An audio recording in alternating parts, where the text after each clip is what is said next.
From 9 on GB News.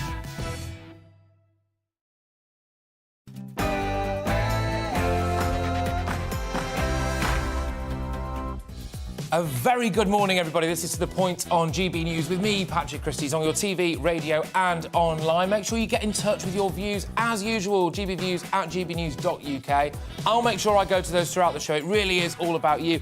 Action-packed show today, ladies and gentlemen. I'm asking whether or not our lockdown did more harm than good. There's going to be a COVID inquiry. I wonder whether or not we'll get justice. But first, it's time for the latest headlines.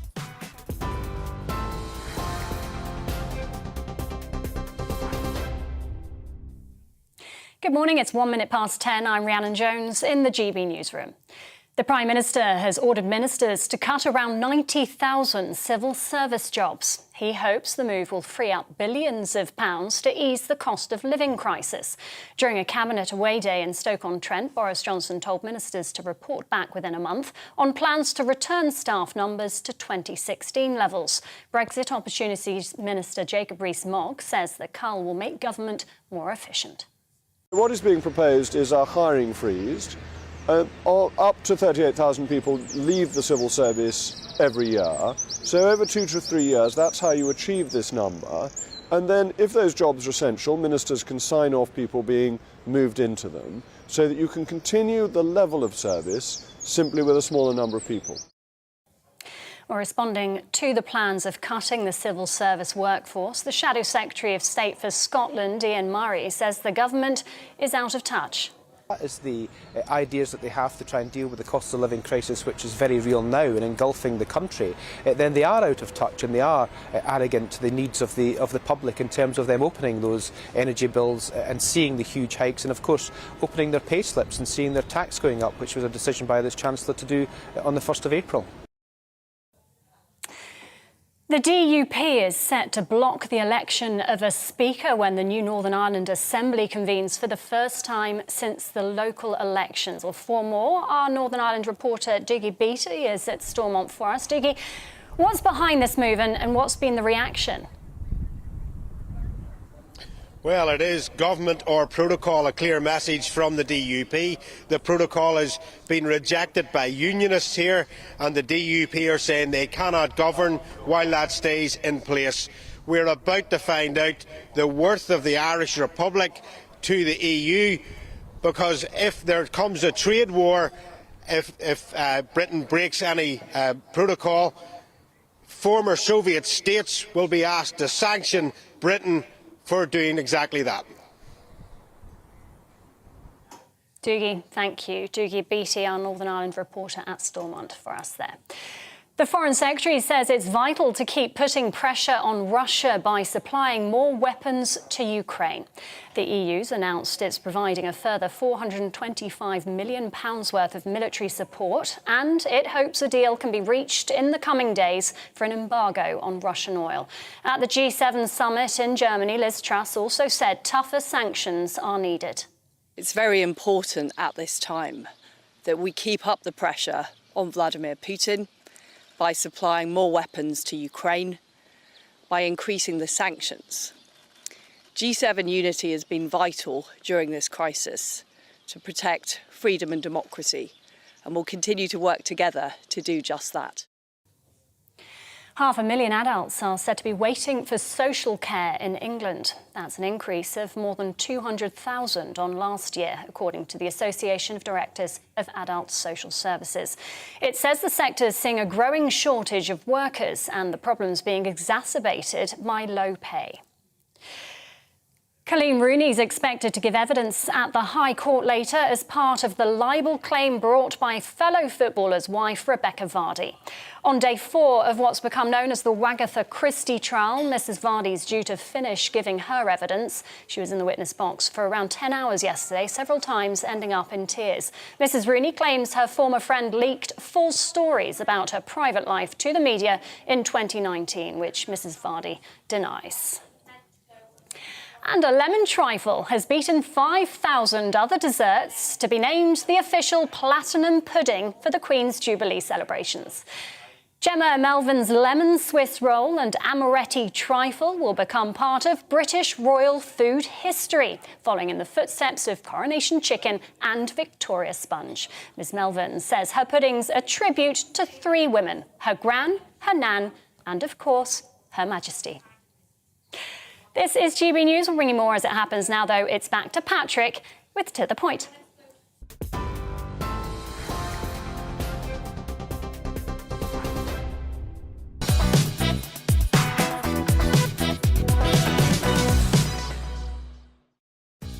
Good morning, everybody. Happy Friday. This is To The Point on GB News with me, Patrick Christie, on your TV, radio and online. We've got a great show lined up for you to kickstart your day. So here's what's on the menu, people. Will the COVID inquiry really tell us what's been irreversibly damaged by this virus? I've got some big ideas on this, OK? So stick around as we get stuck into the real nitty-gritty of all of this. Now, the High Court of the UK also heard from Rebecca Vardy's agent, who strangely appeared to admit leaking information about Colleen Rooney's car crash. Will be outside the Battle of the Wags. That's right, Wagatha Christie today to hear the very latest on these developments. I don't know about you, but I'm absolutely gripped by this stuff. And also, we'll look at Sadiq Khan's new commission to examine the legality of cannabis. Will it actually help make the substance available in the UK? Should we have it in the UK, frankly? We want to hear all of your views on this. So, get in touch as usual, gbviews@gbnews.uk. Send them in on Twitter as well, @GBNews, or tweet me directly @Patrick Christie. Let's get stuck in.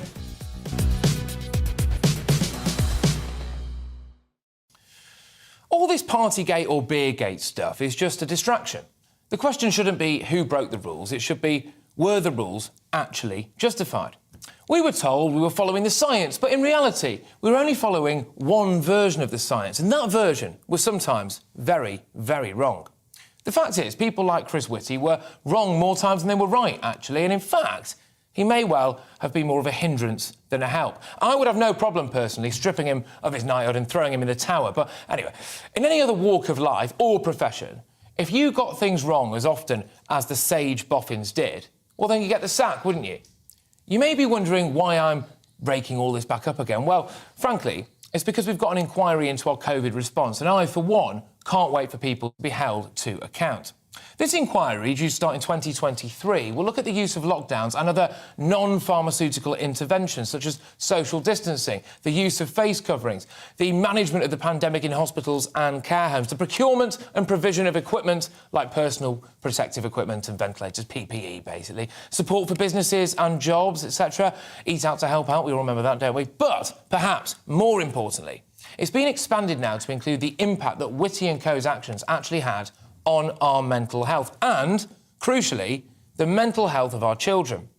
I hope this inquiry exposes those responsible for exactly what they are. Just think about this.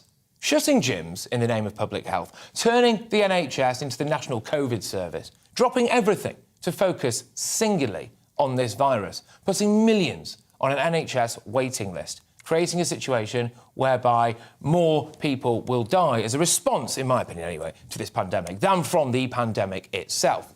Completely sacrificing our economy, ruining a generation of children's education, causing a national mental health crisis, a ruinous work-from-home culture. That's lunacy. Utter lunacy. And I'm absolutely convinced that the vast majority of extremely elderly people in care homes would have rather died from COVID than not be allowed to see their loved ones. The reality is, we then sent people who were dying from COVID already into the care homes to infect them anyway, so we might as well have all let them hug their grandkids. I think there's another really interesting element to all of this as well, though. The reason why we blindly went along with Chris Whitty's national hostage situation was because he's a so-called medical expert. So we just trusted him, didn't we? We put him on a pedestal, we elevated him, and the irony is that, after doing that, right now in this country, trust in the medical community has never been lower. You'd probably say that exact thing to your GP's face, but I bet you can't get an appointment with them. There has to be some accountability for what went on, for the damage mentally, for the damage economically. The Hippocratic Oath says, first, do no harm. Well, did they stick to that?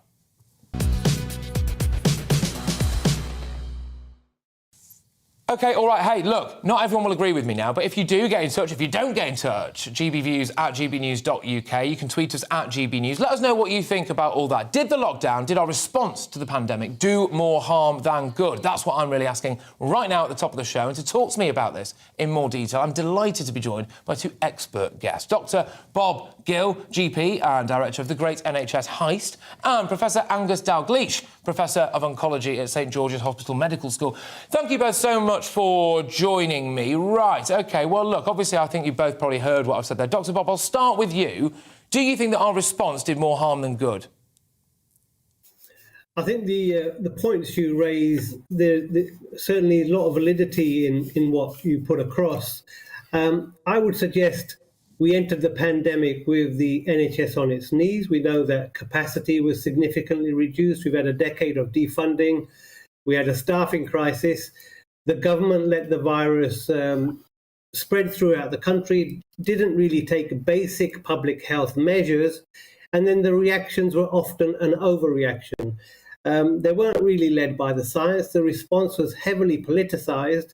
And as you say, the lockdowns were a testament to the government's abject failure to do common sense measures to mitigate and to protect the most vulnerable. So, you know, a lot of what you pointed out, I couldn't disagree with.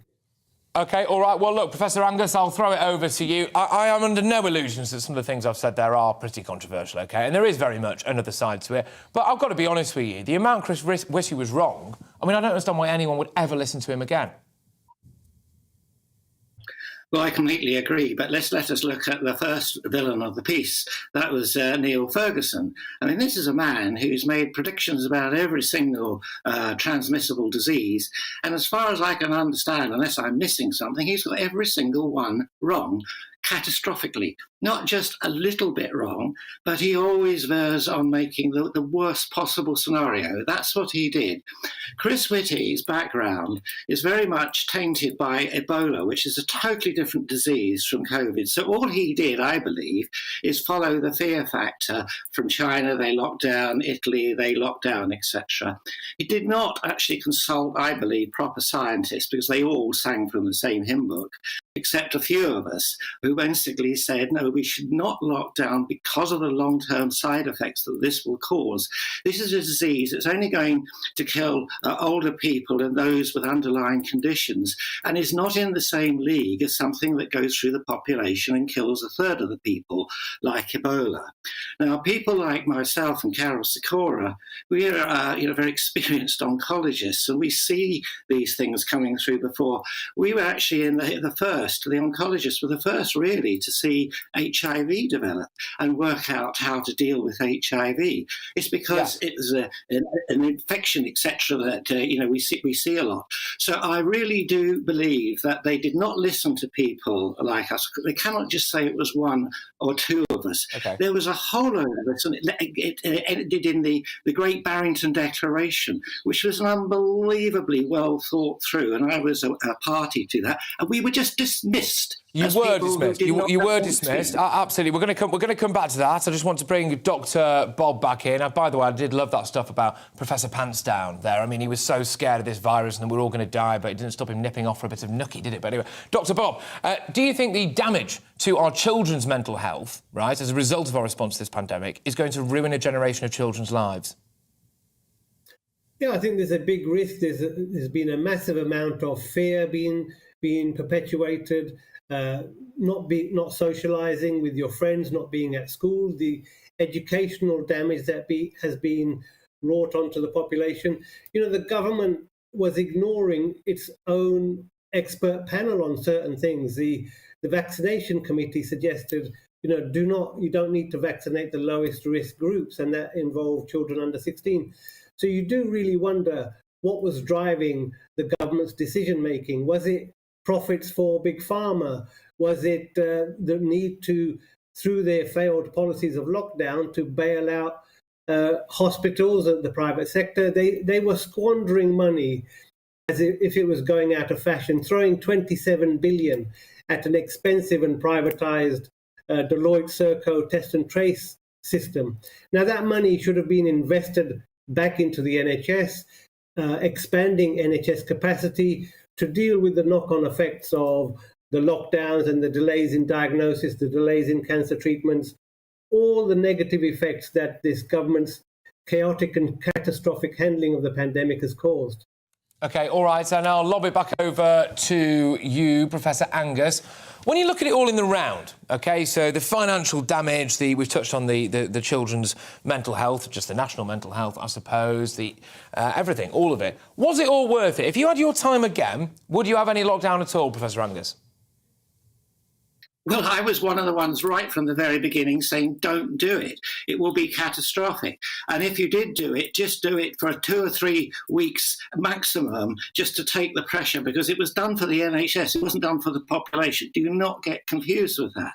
But then they loved having the power on the population and wanted to go on and on and on and saying it's for the NHS. While those of us on the front line dealing with cancer patients and heart attack patients could see that this was having unbelievable damage. These people were not being diagnosed and treated early and quickly, and we knew that the wash of this would be catastrophic. And in cancer alone, it's already about 50,000 people, we think, will have died early because of this, and longer estimates go up to 750,000. And that's without considering the problems with cardiac, all the people who died of heart disease because they couldn't get treated, and the mental health, which we've mentioned. And I really do put all this at the feet of Chris Whitty. I think he has to own these dreadful decisions, because Angus Turgnell, who was his opposite number in Sweden, he was very clever. He saw through, he stood held. He had 2,000 academy scientists in Sweden say, you're mad, you mustn't do it, telling the Prime Minister, sack him. No, at the end of the day, he said, judge me in a year's time.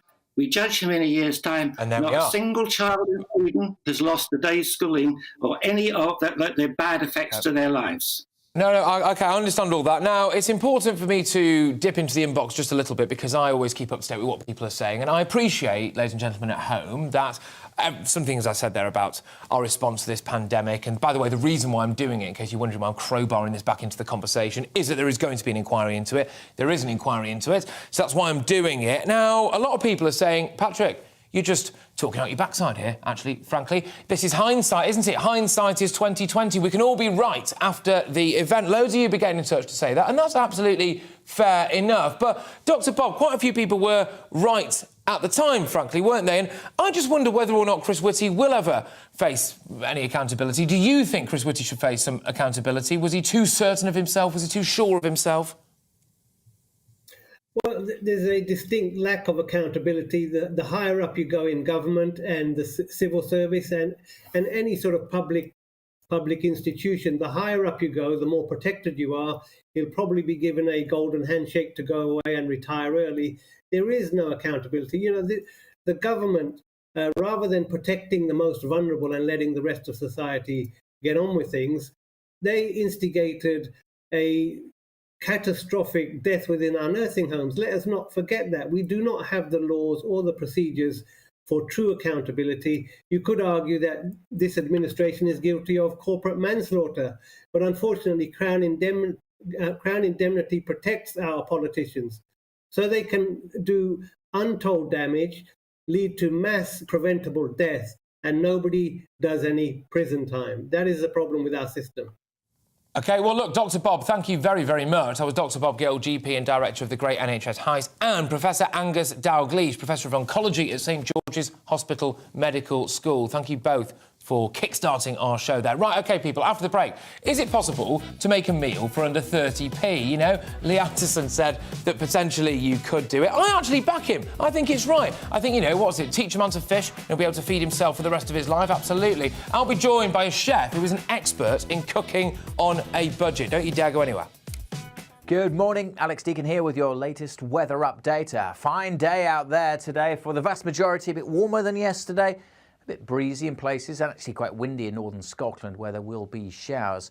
A couple of sets of weather fronts just drifting in here and the isobars are squeezing together, but high pressure isn't too far away and that will bring, as I say, for most of us, a fine day, but a noticeable breeze and the strong winds in northern Scotland bringing in quite a bit of rain across the Highlands, pushing northwards across the Northern Isles, but the Central Belt probably dry, southern Scotland, Northern Ireland also dry and bright. And for England and Wales, the sunshine a little hazy this morning, but I think we'll see that high cloud disappearing and certainly most of England and Wales blue skies this afternoon. Yes, there is a bit more of a breeze, but temperatures are higher than yesterday's. By this afternoon, widely over 20 Celsius across the Midlands and eastern England. 23 is possible, 15 in Glasgow, so feeling a little fresher here and certainly across the far northwest with that gusty wind and a few showers, which will keep going through this evening, but for most it's dry and fine. If you're heading out with clear skies as the winds ease, it could just turn a little misty in a few spots through the early hours, so perhaps a little misty and murky first thing on Saturday morning. Certainly a colder night tonight than the one just gone, widely down to single figures and some spots not too far off freezing to start Saturday morning, but quite quickly. The sun's got some welly in it now, so that will lift the temperatures, should clear any mist and fog, and then plenty of sunny spells across the country on Saturday. Still a few showers over the Northern Isles, and notice the cloud increasing across the south. So the sunshine may be turning hazy here once more in the afternoon, but generally a warm day with temperatures in the high teens, low 20s, maybe 24, 25, somewhere around the London area. But there is the risk of thundery showers then drifting up from the south, developing across France, heading northwards on Saturday night. Still a potential for some heavy showers around on Sunday for England and Wales, but most of Scotland and Northern Ireland should be dry.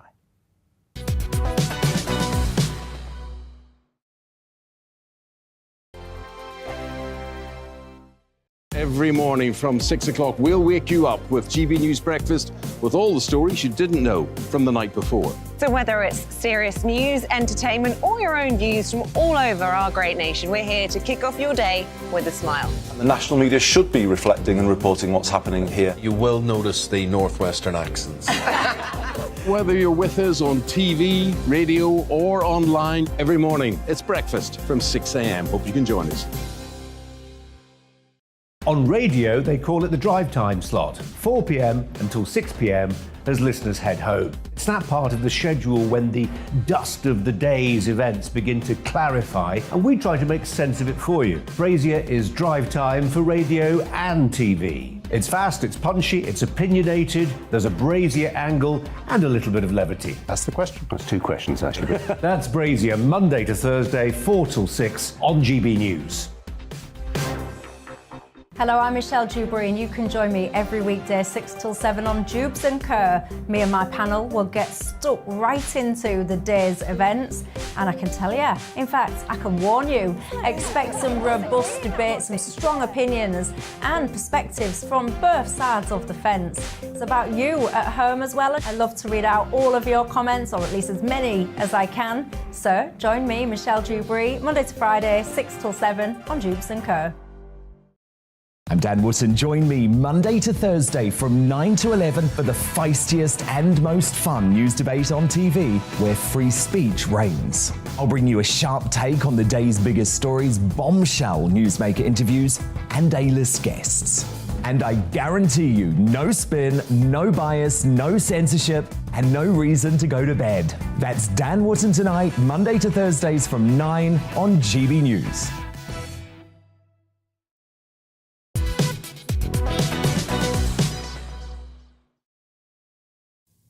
Good morning, everybody. Happy Friday. It's 10:23. This is, of course, To The Point with me, Patrick Christie. I am live on GB News, on your telly, online and radio this morning. Now, yesterday, we covered the comments by Tory MP Lee Anderson, which for some reason caused a lot of controversy. I think, really, it was taken quite largely out of context, in my view anyway. He said in the House of Commons that dependence on food banks could be reduced if people had better cooking skills and that they could be taught to cook meals, essentially, for under 30p a day. Now, naturally, people jumped on this, didn't they? They were going, out-of-touch Tory. The fact is, he's very much a working-class bloke. And frankly, I suspect that if someone like Jamie Oliver had said it, we'd all jump on board. Anyway, so we decided to issue a challenge to one of the country's best budget chefs. I think that sounds bad. He's not a budget chef, right? He's a very high-class chef, right? OK? But he's a chef on a budget, anyway. And he can cook a meal for 30p, apparently, and not a penny over. Well, I'm delighted to say that I am joined in the studio right now by Miguel Barclay, chef and author of £1 meals. You need to shave 70p off that, to be fair, mate. But anyway, so Miguel, a 30p meal, is it doable? I've done one for you today. Get in. Get in. Bear in mind I'm on a diet, so this better be healthy. Yeah, it's got peas in it. So That'll do. Good stuff. OK. Yeah. What we got? OK, so we've just got a simple fried rice. So I woke up this morning, I went to the supermarket, set myself the challenge, what can I do for 30p? I took a recipe from one of my £1 meals books. Go on, hold it up. Hold it up. Stuff. Get the merch on. Get the merch on. There he is. Yes, go on. Took out the expensive stuff, which was asparagus. Swapped it for peas, took the fried egg away, and here you go. Get in. Now, we've got an issue here, ladies and gentlemen, by the way, because Miguel, as lovely as he is, has only provided me with chopsticks, and this is a rice dish. I'm not sure this can be done. But anyway, as we continue to interview you, I will no doubt struggle to eat this. But is it for you perfectly doable on a daily basis to cook a meal for 30p, do you think? You know what? It's probably stretching it a little bit. Right. Okay. I think for me, the comfort zone is £1. Nice. Yeah. If you look at that, there's probably only half a portion of veg in there. And you really want to be getting 1 to 2 in a meal. But it proves it can be done. That's a delicious meal. It will feed you. It is nutritious. It is vaguely healthy. So I guess we proved it can be done. We have proved it can be done, and it is lovely. And actually, it turns out I'm better at chopsticks than I thought I was. But you know, if you cook in bulk, for example, right? So presumably you could, over the course, you could cook maybe like, let's say, I don't know, a bolognese or something. Yeah. For a week, right? So, OK, it might not cost you 30p initially, but then divide that by 7, and you're not far off, presumably, I don't know, are you? Yeah, that's one of the tactics in budget cooking, is to bulk cook. And the ingredients have got to be bought in bulk. So I had to buy a 5-kilogram bag of rice to make that. Well, there you go. Yeah, but it's a one-off. It's like, when you go into a shop, right? My missus does this all the time. You go into a shop and she's like, sees this thing on offer for like 400 or 500 quid, right? And she goes, oh, I'll put this coat on. But you think about it, if I wear it every single day for a year, then it's only really cost me about 20p, hasn't it? And it's like that kind of logic. But seriously, though, I think what was missing in this wider debate here was a discussion about actually, are we, as a nation, educated enough about cooking? We learn a lot of stuff in school, don't we? I can remember learning about the Tudors, right? But no one ever really taught me how to cook on a budget, for example. Yeah, I mean, just cooking full stop. There's a major shortfall in how people are educated at the moment. Because, I mean, you've got to cook 2 meals a day, every day for the rest of your life. And you don't really have to discuss the Tudors that often, so... No, never. Almost never. Almost never. Yeah. I've crowbarred the Tudors into this discussion, but, almost never discussed the Tudors. And don't get me started on the Stuarts. But, this is one of the things that I think, actually, what Lee Anderson was said, OK, maybe he was a bit clumsy with his language. Fine, OK, I'll accept that. But, really, what he was trying to say was, if we taught more people who are at the lower end of the economic scale how to cook on a budget, then they might be able to cook on a budget. And that's got to be a good thing, right? Yeah, totally. I mean, I think we should teach everyone. I think it should just be compulsory in schools. Because, I mean, if you go somewhere like, I don't know, Italy, all the conversations are about food. So you stop and chat to your mate, Absolutely. And somehow food will come up in a conversation. But in England, it doesn't quite happen like that. And it's a shame. Do you think there's a bit of snobbery involved here? Because, the likes of, I don't know, are you close personal friends with Jamie Oliver? No. Good, right, OK, because I don't like him. So, but, someone like Jamie Oliver, because I love a turkey twizzler, right? He desecrated school dinners, in my opinion, and there's no justice there, all right? But anyway, someone like him, who's, let's be honest, wealthy, quite posh, right? And, he could come out and go, oh, we need to do this with school dinners or cooking on a... But say exactly what Lee Anderson said. And everyone would go, oh, Jamie, you are the Messiah. Right? Whereas, a Tory MP says it and they're like, you're slugging off the poor. There's a bit of a misconception there, isn't there? I don't know. It's always difficult. Like, some people say some stuff and they can't... Whatever they say will always come out wrong. Like, there's loads of examples at the moment. I mean, look at Harry and Meghan. Like, whatever they say, say anything and everyone would... I'd rather they said nothing, to be fair. But there we go. That's a conversation for another time. OK, right, look, so we've not got too much longer left. You've got an array of books and things here. Just run me through a couple of them then in terms of some of the recipes, some bits and bobs. Go on. Well, it's quite interesting. So this started off, 5 years ago. I've done 7 books. But if you go all the way back to book 1... You're not a vegan, are you? I did one for the vegans. Gosh, look at this now, I'm really joking. You go back to book number 1, and some of these can't be done for £1 anymore. Oh, really? One of these has got a pork chop in it. So I went down to Aldi, bought a thing of, it was loin chops. You get about 6 or 7 in there for a couple of quid. But that doesn't exist anymore. Right. So this book's out of date, and you can't do so you've got to get the update. Yeah, so what you'll notice as the books go through, this is the latest one, is that there's just less meat in there. And that's a real trend at the moment. If you want to cook on a budget, you want to save money, you've got to start thinking clever and using meat more as a flavour than a main event. I agree with you. I also think maybe we should embrace cooking more, just as a nation. You mentioned there about the people in Italy. I'm half Greek. I mean, the Greeks, we're always eating. We're literally always eating. There'll be somewhere now in Cyprus, you can guarantee it'll be, what time is it now? Probably about, I think it's about 8 a.m. in Cyprus. Someone will be firing up a barbecue, right? You guarantee it, OK?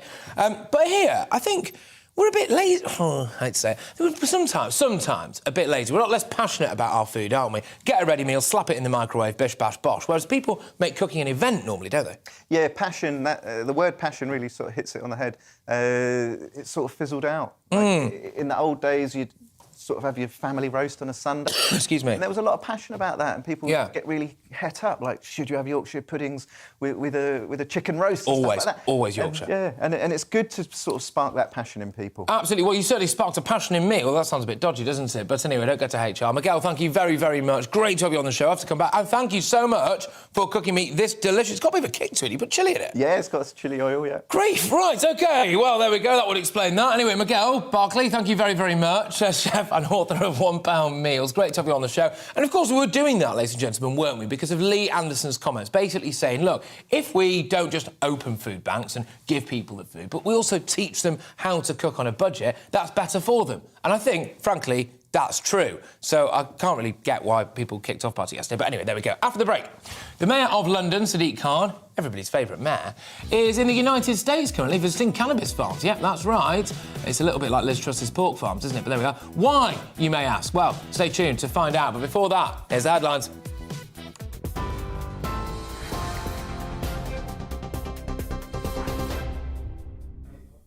Thank you, Patrick. It's 10:31. I'm Rhiannon Jones in the GB newsroom. Unions are threatening the government with national strikes over plans to axe around 90,000 civil service jobs. The Prime Minister hopes the move will free up billions of pounds to ease the cost of living crisis. During a cabinet away day in Stoke-on-Trent, Boris Johnson told ministers to report back within a month. Brexit Opportunities Minister Jacob Rees-Mogg says the cull will make government more efficient. What is being proposed is a hiring freeze. Up to 38,000 people leave the civil service every year. So over 2 to 3 years, that's how you achieve this number. And then if those jobs are essential, ministers can sign off people being moved into them so that you can continue the level of service simply with a smaller number of people. The DUP is set to block the election of a Stormont Speaker when the Assembly convenes for the first time since the local elections. It's in protest against the Northern Ireland Protocol, which it says creates economic barriers with the rest of the UK. The DUP also says it won't nominate a Deputy First Minister, preventing a new executive from forming. The Foreign Secretary says it's vital to keep putting pressure on Russia by supplying more weapons to Ukraine. The EU has announced it's providing a further £425 million worth of military support. At the G7 summit, Liz Truss also said tougher sanctions are needed. And 500,000 adults are said to be waiting for social care in England. That's an increase of more than 200,000 on last year, according to research by the Association of Directors of Adult Social Services. It says the sector's seeing a growing shortage of workers and the problems being exacerbated by low pay. TV Online and DAB+ Radio, this is GB News.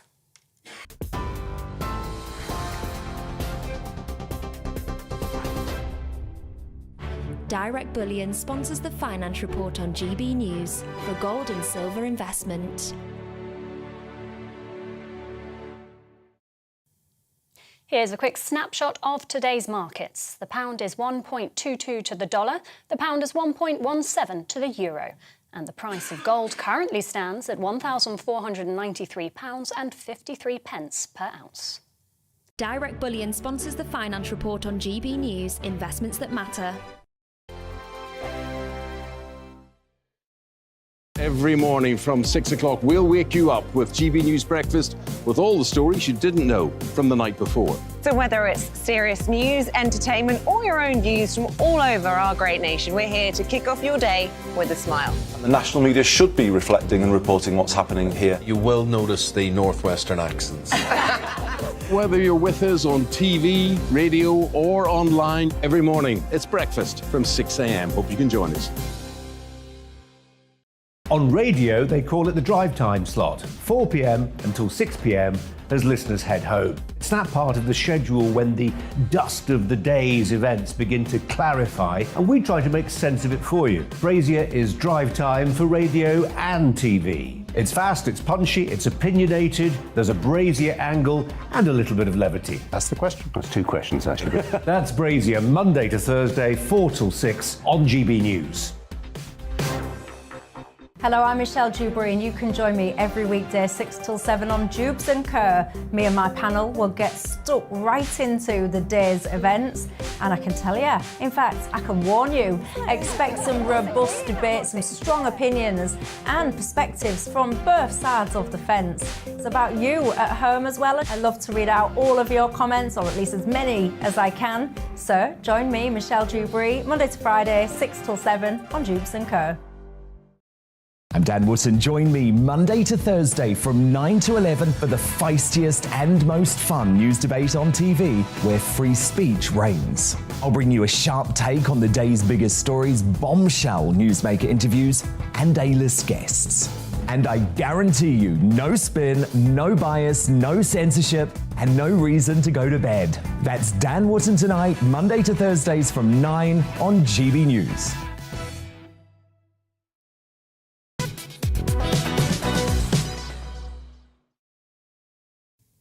Yes, good morning, everybody. It's 10:36. I wish I could say, in all honesty, that I don't normally eat leftover fried rice at this time in the morning, but we'd all know I was lying, wouldn't we? Anyway, this is To The Point with me, Patrick Christie, on GB News, live on your TV, online and radio this morning. Right, OK, so the Mayor of London, Sadiq Khan, has been talking about drugs. No, he's not announced any new plans to crack down, see, the pun that, anyway, crack down on drug dealers or users blighting London streets. Instead, he claims he's been on a, quote, fact-finding mission in the USA and visited some cannabis farms. So he says, we need to have an honest, open conversation about the evidence in relation to the history of cannabis and our laws in the UK, and our experience of the health consequences in relation to crime and the community. But, of course, Sadiq's policy basically was rejected by his own party, with a Labour spokesperson saying Labour does not support changing the law on drugs. Well, is there anything serious, really, behind the Mayor of London's actions? Or joining me to discuss this now is Aunt Leanne, Labour drug reform campaigner and policy consultant at leading charity Cranstoun. Thank you very much. Good to see you again, my friend. Sadiq Khan's fact-finding mission, is this the kind of fact-finding mission I used to do whilst I was at university, or is it actually serious?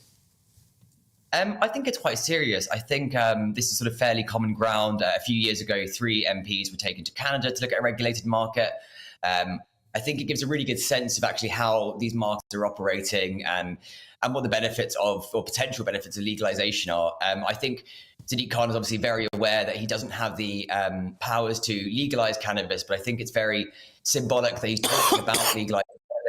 Should hopefully drive the conversation on. Now, there is a lot that this commission can do within the existing legislative framework. Organisations like Cranstoun already run diversion schemes, which are often called de facto decriminalisation. Now, this is actually very non-political because we work with Conservatives on this, we work with the Labour Party on this. And yeah, it's a proven winner. It reduces offending, it reduces crime, and it sets people off on a sort of, second chance, as it were. OK, I get all that. I mean, you could argue it's non-political because no major political party is actually supporting it, couldn't you? But that's a cheeky little dig, I must say. But look, is there any point, really, in all of this? Because I would argue, if I was Mayor of London, well, we'd probably all be dead, actually, but if I was Mayor of London, I think I'd be clamping down more on crime or things like that. I don't think I'd be off in America looking at pot. Well, I think that, the crime issue in London is really, really bad. And I think a lot of that is linked to the drug trade. It's pretty apparent that the current policy in London isn't working. I'd argue that, running these diversion schemes, these de facto decriminalisation schemes, if you like, you can actually free up lots of police time, police money, and allow them to go after hardened criminals, violent criminals, and crime against women. So I think it does actually free up money. And I would also like to highlight that actually the recent drug strategy from the government does include diversion as well. So I would say that actually some elements of both parties do support diversion. It's just that the messaging coming from both the leader's office is not quite so positive. Look, you know, we've met, I think, a couple of times in the studio, and I really do enjoy having you on the show and all of that, so I hope you take this the right way. Obviously, you are looking for drug reform as well, and specifically in this regard with cannabis. Do you smoke a lot of weed? I don't smoke weed, no. No. So if you don't smoke it, how do you know that it's OK for it to be legal? Can I just ask? I mean, I've used cannabis before in my life. I wouldn't deny that, but I think we can look at the evidence. You don't necessarily need to be someone who uses cannabis. We can talk to people who do currently use cannabis. We can look at the data. So I don't think it's necessarily about whether you smoke cannabis or not as to whether you can influence that policy, respectfully. No, that's fair enough, because I think a lot of people, I was one of these people when I was younger, you know, I'd come downstairs, it will not shock people to know that my parents read the Daily Mail, and, you know, I'd open it up sometimes, and there'd be these headlines, wouldn't there? These big headlines. Just one puff of pot and you'll get paranoid schizophrenia or something like this. And actually, there's a halfway house, isn't there, between acknowledging that there is some form of danger with any drug and basically paranoid schizophrenia, essentially. There's a difference, isn't there? And do you think we need to have a more sensible, grown-up conversation about this kind of stuff? Absolutely. I think we need to get all the relevant experts around the table. We need to keep looking at the data. We need to keep looking at the evidence. And as I said, whilst Sadiq Khan cannot legalise and regulate cannabis in his role, he can certainly deep dive into what we can do within the existing legislation and look at all the existing evidence. I think there's a myriad of evidence in the UK for particular schemes that can happen now. We can make change now. We can free up police time now. And then in sort of longer term, I think this could provide a really useful bedrock to further the conversation around potential regulation. Look, Ant, thank you very, very much. You're always an absolutely cracking sport as well, and I really do love the way you put your points across. Ant Lehane there, Labour drug reform campaigner and a policy consultant at the leading charity Cranston. What do you think about this, ladies and gentlemen? Do you think we should legalise pot? Do you care, actually, frankly? More importantly, in my opinion, anyway, I would say that Sadiq Khan isn't really doing much, in my view, to tackle rampant knife crime, gun crime. Frankly, I would potentially suggest that one of the reasons why he might be doing this is that he doesn't have to deal with drug crime either, because if you legalise a drug, then you have to prosecute it, do you? But there we go. I'm going to dip into my inbox now. It's all about you, this show, so I want to find out what you guys have been saying. Here we go. Dawn's been on. Patrick, please keep on calling out the media's usual tactics. Here we go. If nothing else, you can show them up. I think it's nothing specific what you seem to have said there, but yes, I think I have highlighted on numerous occasions anyway how I personally believe that the media is very, very biased, OK? And certainly when it comes to things like, for example, Lee Anderson's food comments, OK? So you look at what happened there, where he basically has said something, in my view, that's quite sensible, which is that don't just send people to a food bank, OK, and say, here's a ready meal. Why don't you actually teach them how to cook on a budget? And therefore, maybe one day, they might not have to go to a food bank. And yet, weirdly, a lot of the left-wing press jumped on top of that. I obviously was fed some very, can I just say, by the way, shockingly spicy fried rice. I don't know who thought that was a cracking idea, but I sweated my way through that. But anyway, someone's pointed out rightly, yes, OK, that meal might have cost 30p, but that was one meal for one person. And a lot of people will not just be feeding themselves, will they? So I do understand that. But, yeah, make sure that you keep getting in touch. The war on drugs has failed. This is Kevin. The war on drugs has failed. If you're going to make that your excuse for legalisation, then you need to legalise everything from petty crime to murder, because the war on those criminal activities have similarly failed. And I actually think that's a pretty good point, that, to be honest with you, Kevin. At the end of the day, you know, we haven't exactly solved the crisis on the streets, have we? Right, anyway, the Wagatha Christie trial is continuing in the High Court today, and we're anxiously awaiting Colleen Rooney to start giving her evidence. But if you don't know, she's being sued by Rebecca Vardy for libel. Anyway, we've got a lovely package now from Ellie Costello, our very own. So let's go to it.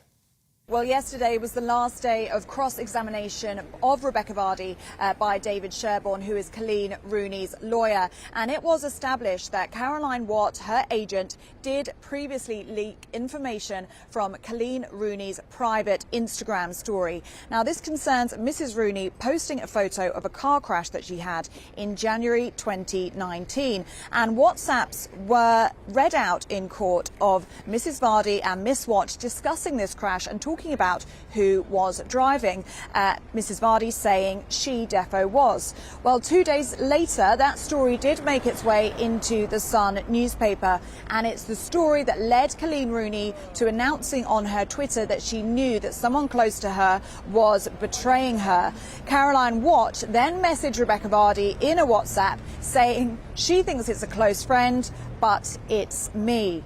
Now, Caroline Watt is the very same agent whose phone went overboard in the North Sea 3 days after it was asked for by the other side for evidence. And there was a laugh in court yesterday as David Sherborne said that it was in the bottom of the ocean in Davy Jones's locker. Rebecca Vardy then responded asking, "Who's Davy Jones?" And the judge did have to intervene at that point. But unfortunately, Caroline Watt is now not well enough to appear in court as a witness. And previously, Rebecca Vardy was adamant that neither she or Caroline Watt were responsible for leaking these stories. She now appears to accept that Caroline Watt could have leaked these stories, but not with her authorisation, she says. Now, under English libel law, the onus is going to be on Colleen Rooney to prove that that Wagatha Christie post was substantially true, that it was ... Rebecca Vardy's account. So they will be very happy if they can prove that it was Rebecca Vardy who leaked these stories, or that it was Miss Watt with permission from Rebecca Vardy. Now, there has been so much talk about the money that is being spent on this court case. And media lawyers say that the women are spending £1.5 million each. Now, if damages are awarded, they will only be in the region of about £15,000 to £40,000. So this isn't about money. This is about pride. This is about reputation, and this is about vindication. Colleen Rooney will say that she was betrayed by a former friend, and Rebecca Vardy will say that her reputation has been left in tatters. And there is so much public discourse saying that this is a waste of money and a waste of court time, that these women should have had this argument out in private and perhaps donated the money to charity instead. And that's certainly a view of this judge. She has on multiple occasions asked these women to settle out of court, but it's very clear that both Vardy and Rooney wanted their day in court. There is also an argument that they are spending their husbands' money, Wayne Rooney and Jamie Vardy, both ex-England football players. They are both taxpayers in this country. They pay huge amounts of tax. Therefore, they can use the justice system and the courts to air their grievances as they see fit, and they are more than entitled to do so. That is also a very valid argument. I think what makes this case so interesting is that the barristers are dissecting Rebecca Vardy and Colleen Rooney's WhatsApps, their Twitter DMs, even their use of emojis, and the judge is going to have to rule this case with ancient English libel law in this world of celebrity, of tabloid press and in social media. And I think what this case will try to do is ascertain how all of those things coexist in this modern world. Ali Costello there giving us a report about people with more money than sense. Anyway, now, let's take you through some of the headlines of the day that you may well have missed. I love this bit of the show, OK? So these are just kind of unusual, well, some of them are unusual anyway, and things that you might have missed, right? So you're not on the front pages here, we're not delving through the Times. No, we're talking about Nazi gold. So a team of international treasure finders believe that they've found a huge stash of Nazi gold under an old brothel used by Hitler's SS in Poland.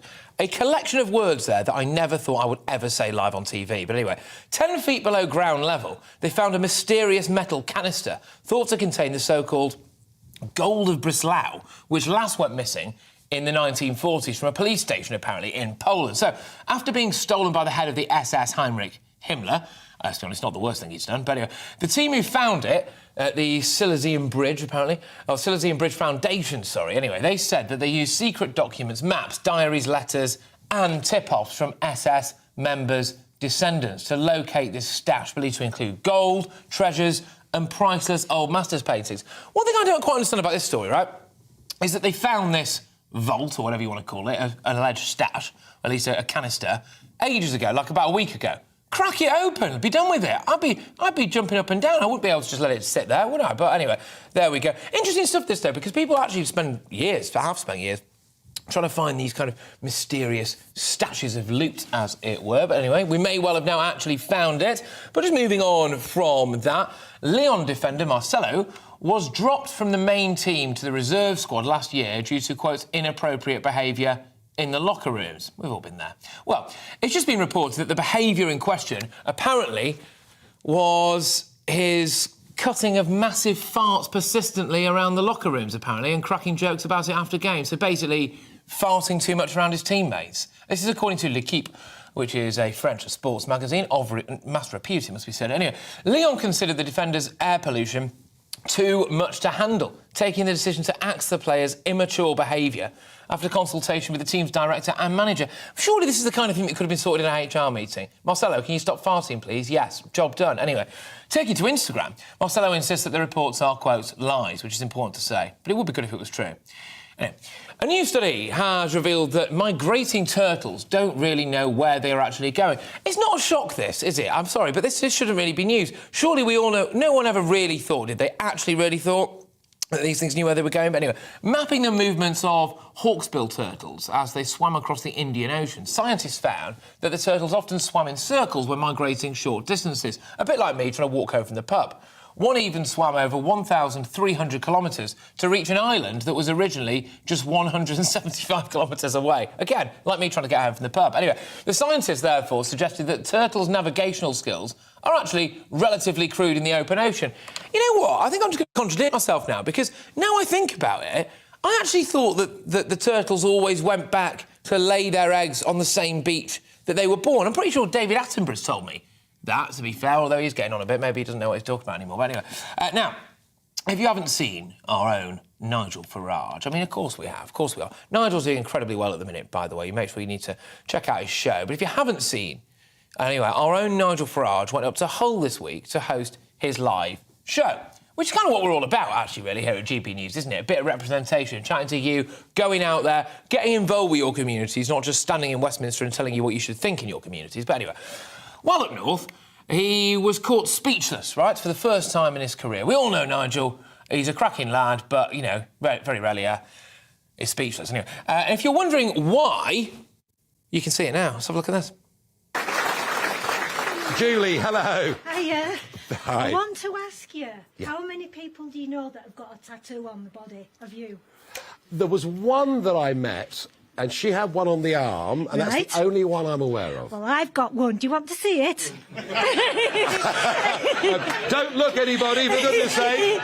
Come on, let's have a look. Excuse where it is. But there we go. Wow. Oh, my goodness me.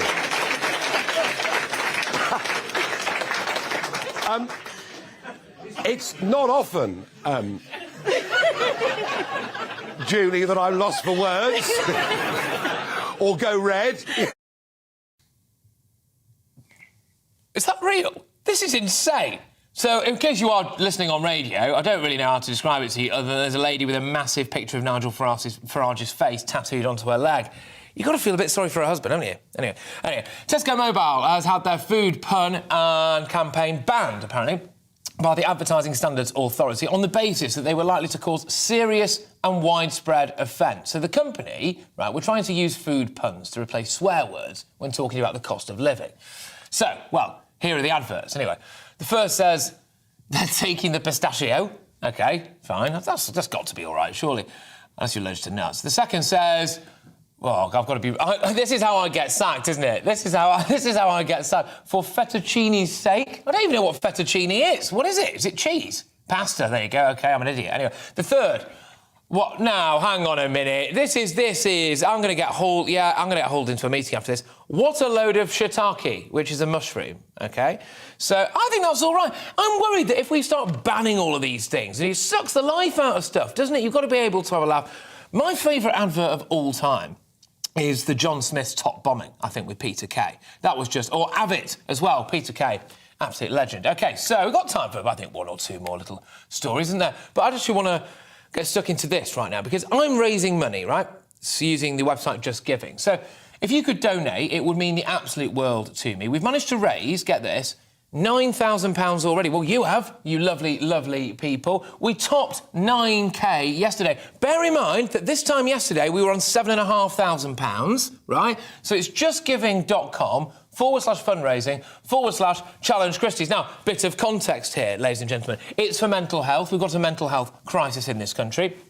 I am a bit sick, really, frankly, of the way that we treat mental health in this country. Every single day, 12 men take their own lives. Suicide is the single biggest killer of men under the age of 45.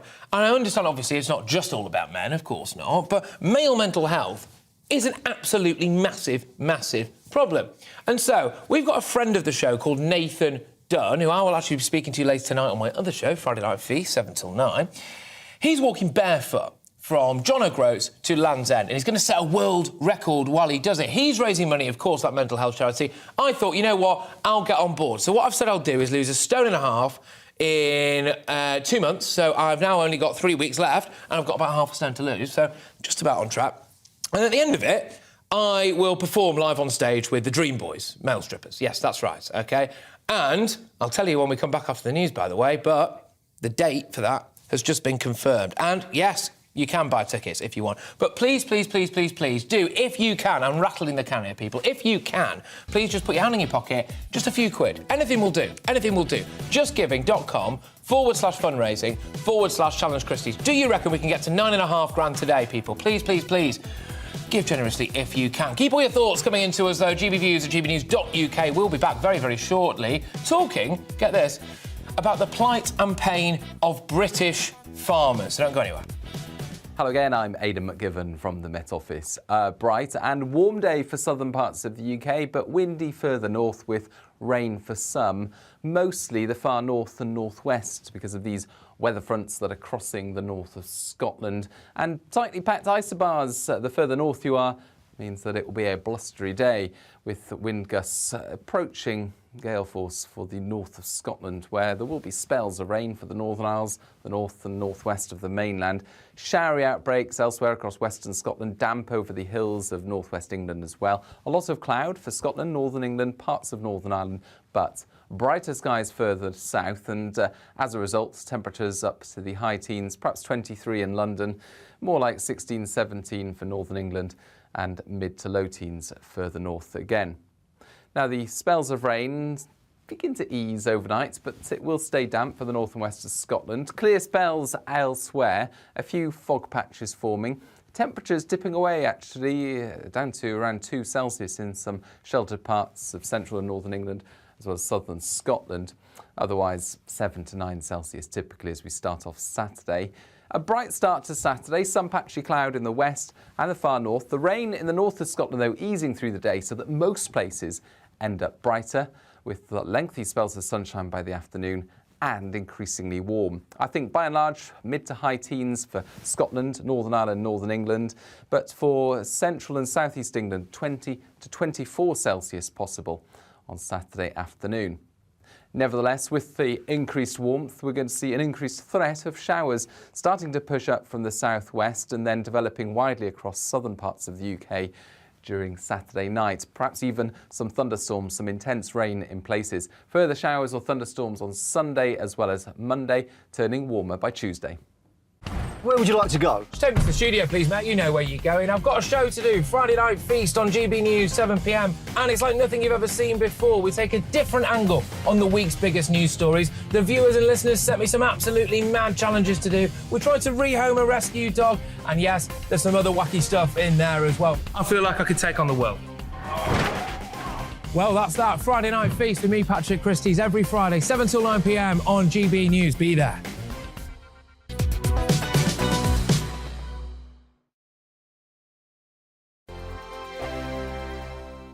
Every morning from 6 o'clock, we'll wake you up with GB News Breakfast with all the stories you didn't know from the night before. So whether it's serious news, entertainment, or your own views from all over our great nation, we're here to kick off your day with a smile. The national media should be reflecting and reporting what's happening here. You will notice the northwestern accents. Whether you're with us on TV, radio, or online, every morning, it's breakfast from 6 a.m. Hope you can join us. On radio, they call it the drive time slot, 4 p.m. until 6 p.m. as listeners head home. It's that part of the schedule when the dust of the day's events begin to clarify, and we try to make sense of it for you. Brazier is drive time for radio and TV. It's fast, it's punchy, it's opinionated, there's a Brazier angle and a little bit of levity. That's the question. That's 2 questions, actually. That's Brazier, Monday to Thursday, 4 till 6 on GB News. Hello, I'm Michelle Dewberry and you can join me every weekday 6 till 7 on Jubes and Kerr. Me and my panel will get stuck right into the day's events, and I can tell you, in fact, I can warn you, expect some robust debates, some strong opinions and perspectives from both sides of the fence. It's about you at home as well. I love to read out all of your comments, or at least as many as I can. So join me, Michelle Dewberry, Monday to Friday, 6 till 7 on Jubes and Kerr. I'm Dan Wootton. Join me Monday to Thursday from 9 to 11 for the feistiest and most fun news debate on TV, where free speech reigns. I'll bring you a sharp take on the day's biggest stories, bombshell newsmaker interviews, and A-list guests.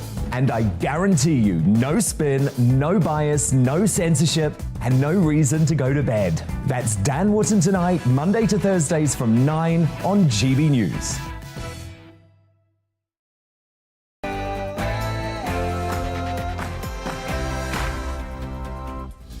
Good morning, everybody. Where's that first hour gone, hey? But this is To The Point on GB News with me, Patrick Christie, on your TV, radio and online. Make sure that you get in touch with your views, as usual, GBviews at gbnews.uk. We're going to get stuck into those throughout the show. But first, here's your headlines.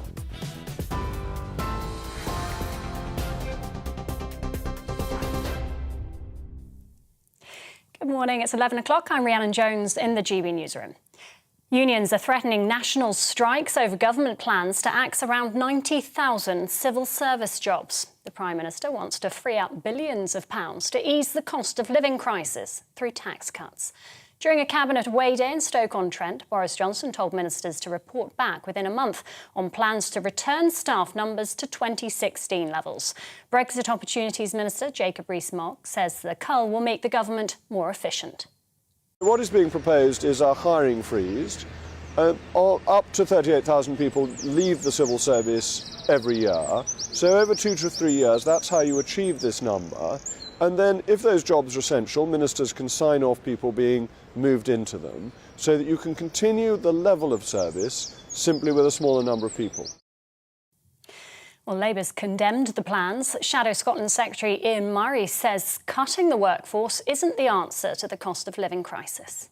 That is the ideas that they have to try and deal with the cost of living crisis, which is very real now and engulfing the country. Then they are out of touch and they are arrogant to the needs of the public in terms of them opening those energy bills and seeing the huge hikes, and of course opening their pay slips and seeing their tax going up, which was a decision by this Chancellor to do on the 1st of April. The DUP is set to block the election of a speaker in Stormont when the new Assembly convenes for the first time since the local elections. The move is a protest against the Northern Ireland Protocol, which unionists say creates economic barriers with the rest of the UK.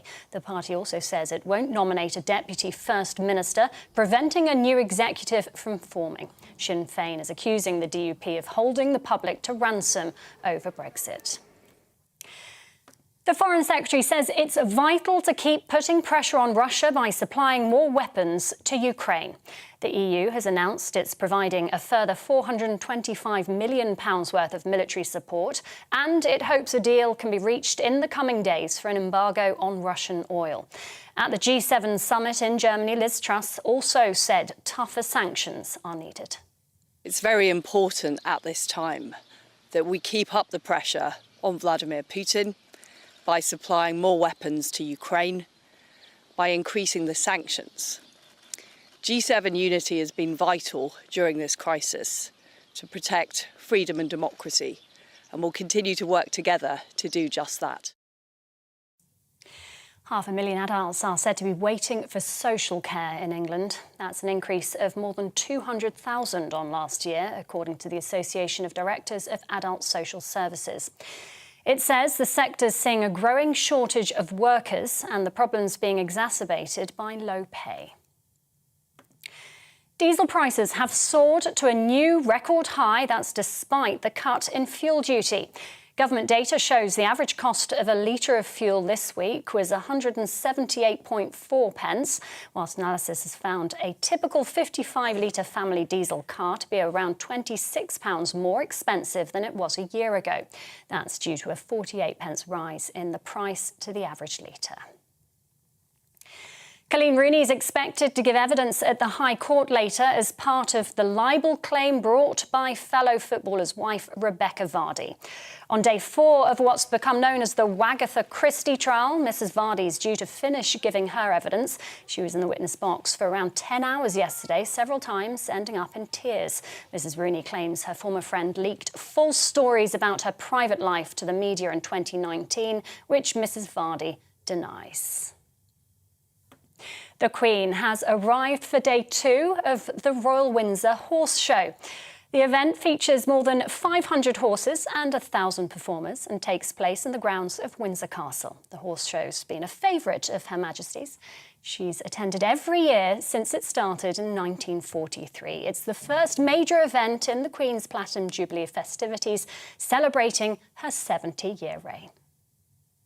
This is GB News. We'll bring you more as it happens. Now, though, it's back to Patrick with To The Point.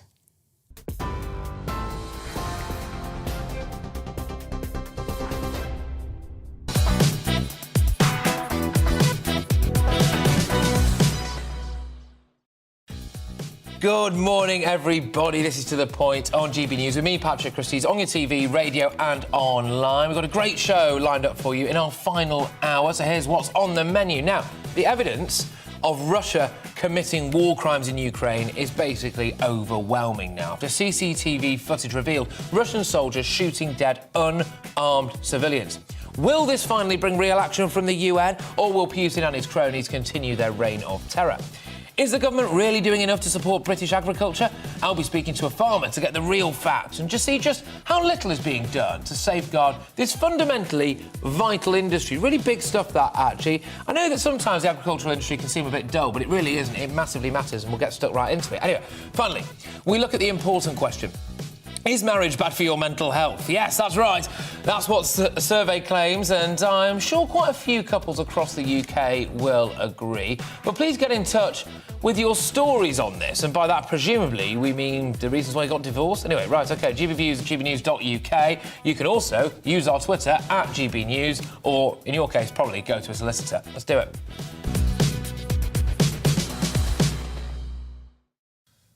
OK, shifting tone now, people. Let's get stuck straight into those allegations of Russian war crimes. Joining us now to give us the latest on the conflict live from Kiev is friend of the show, absolute legend, Alexei Goncharenko, a Ukrainian member of parliament. Alexei, look, thank you very, very much. Good to see you looking well.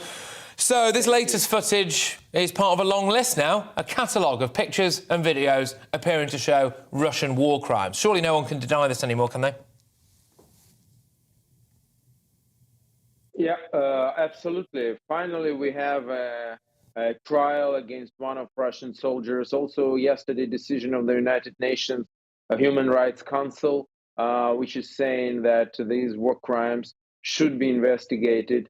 And only 2 countries voted against, China and Eritrea, also very symbolic, I think, voting, and it shows many things. So this war crimes story is extremely important, not only because it's a question of justice for Ukrainians, because a number of Ukrainians, thousands of Ukrainians were killed, thousands of women and teenagers were raped, and but not only because of the justice, but also because to prevent this in future in other parts of the world, because only if those who are committed, who had committed such awful crimes would be taken to responsibility, only in this case we can say that in future it is less possible that that will happen again. So that's why we hope that that will happen. We will do whatever we can for this to happen, and it is so important.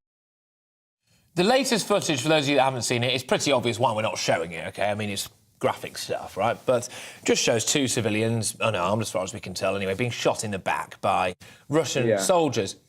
Do Russians, or Russian soldiers, I should say, think that Ukrainians are a lesser type of human being? Is this why they're doing this kind of stuff?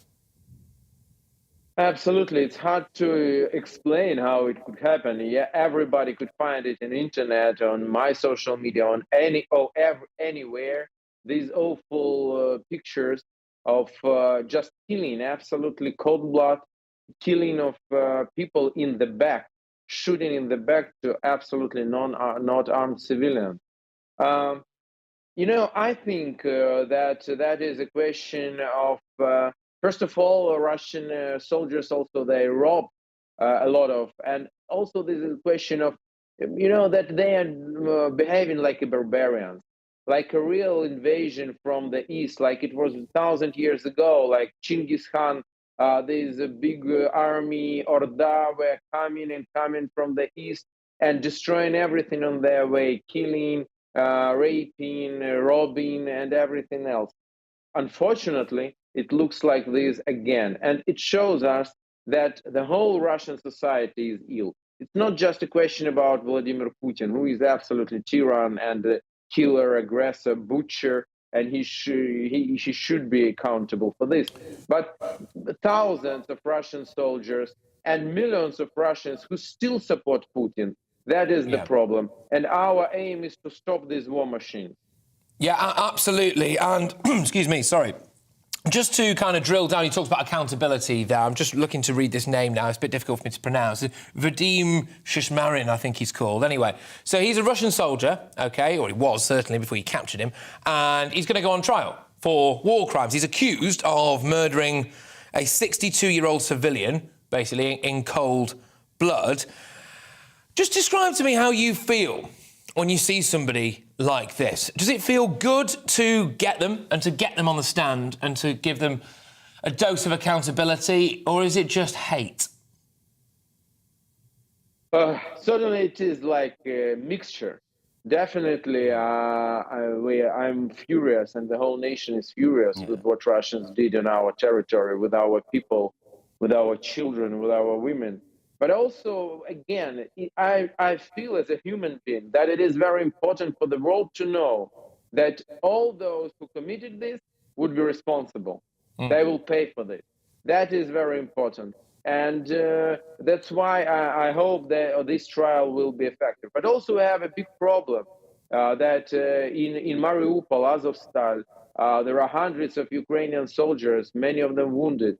And Ukraine is ready to change those Russian prisoners of war for Ukrainian soldiers who are not prisoners. They're still fighting, they're still holding. It's unbelievable that what they are doing for more than 10 weeks already in siege. But we are ready to change them. But what is interesting, Russia is not interested at all in taking their prisoners of war, in taking bodies of their dead soldiers from our fields. I can't understand this at all. No, well, I mean, I think Vladimir Putin clearly just doesn't care about the life of his own people, does he? Absolutely. Or indeed anyone's, really.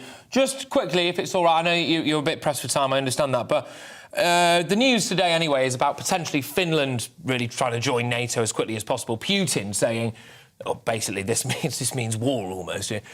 What would you say to the people of Finland, which I appreciate is an unusual question for you, but should they be looking to join NATO? Should they fear Putin? What would you say to these people? Because it looks like it might kick off there as well. Well done. What else to say to Finnish people and Swedish people? That's the only right decision. Watching this neighbor, the absolutely dangerous, absolutely mad neighbor. By the way, Finns know this. Russia attacked them in 1940, also with awful war, without any justification, just attacked and trying to destroy them. And I think that they should do it as quickly as possible. Good stuff. Look, Alexei, thank you very much. And I know I said this to you last time, but we do have to make sure that when all of this, well, when you sent those Russians packing, basically, I really do look forward to the day where you and I can sit down, have a beer, or do a longer form interview, for example. I mean, anyway, Alexei, thank you very much. Thank you. Alexei Goncharenko, there, Ukrainian member of Parliament, a regular here on GB News. I always find it very moving, actually, this kind of thing. I mean, the idea that I would ever have to sit down and talk about a foreign force invading my country, raping women and children, committing war crimes, mass graves. It's not so long ago that cities like Mariupol, there's before and after pictures from, a couple of months ago. It's a proper city. And now it's just rubble. And you think, that could be Manchester, Birmingham, Liverpool. It just doesn't bear thinking about, does it? But anyway, right, after the break, I'll be speaking to an expert in the agriculture sector on the cost of living crisis and the impact that it's having on the farming industry. I'm also going to be going to some of your views, so keep them coming in. GBviews at gbnews.uk. Loads of you have been getting in the inbox so far today, and we love to see it. You've got your views on Sadiq Khan. Does he want to legalise cannabis? Got views on whether or not the lockdown was the right thing to do. There's an inquiry going on into that at the moment. There's a lot for us to get stuck into. We're going to do the absolute lot of it. I'll see you in a tick. Hello again, I'm Aidan McGivern from the Met Office.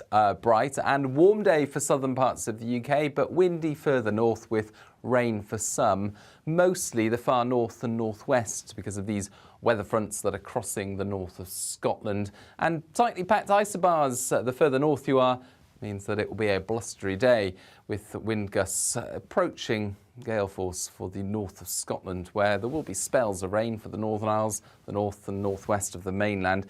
Showery outbreaks elsewhere across western Scotland, damp over the hills of northwest England as well. A lot of cloud for Scotland, northern England, parts of Northern Ireland, but brighter skies further south, and as a result, temperatures up to the high teens, perhaps 23 in London, more like 16, 17 for northern England, and mid to low teens further north again.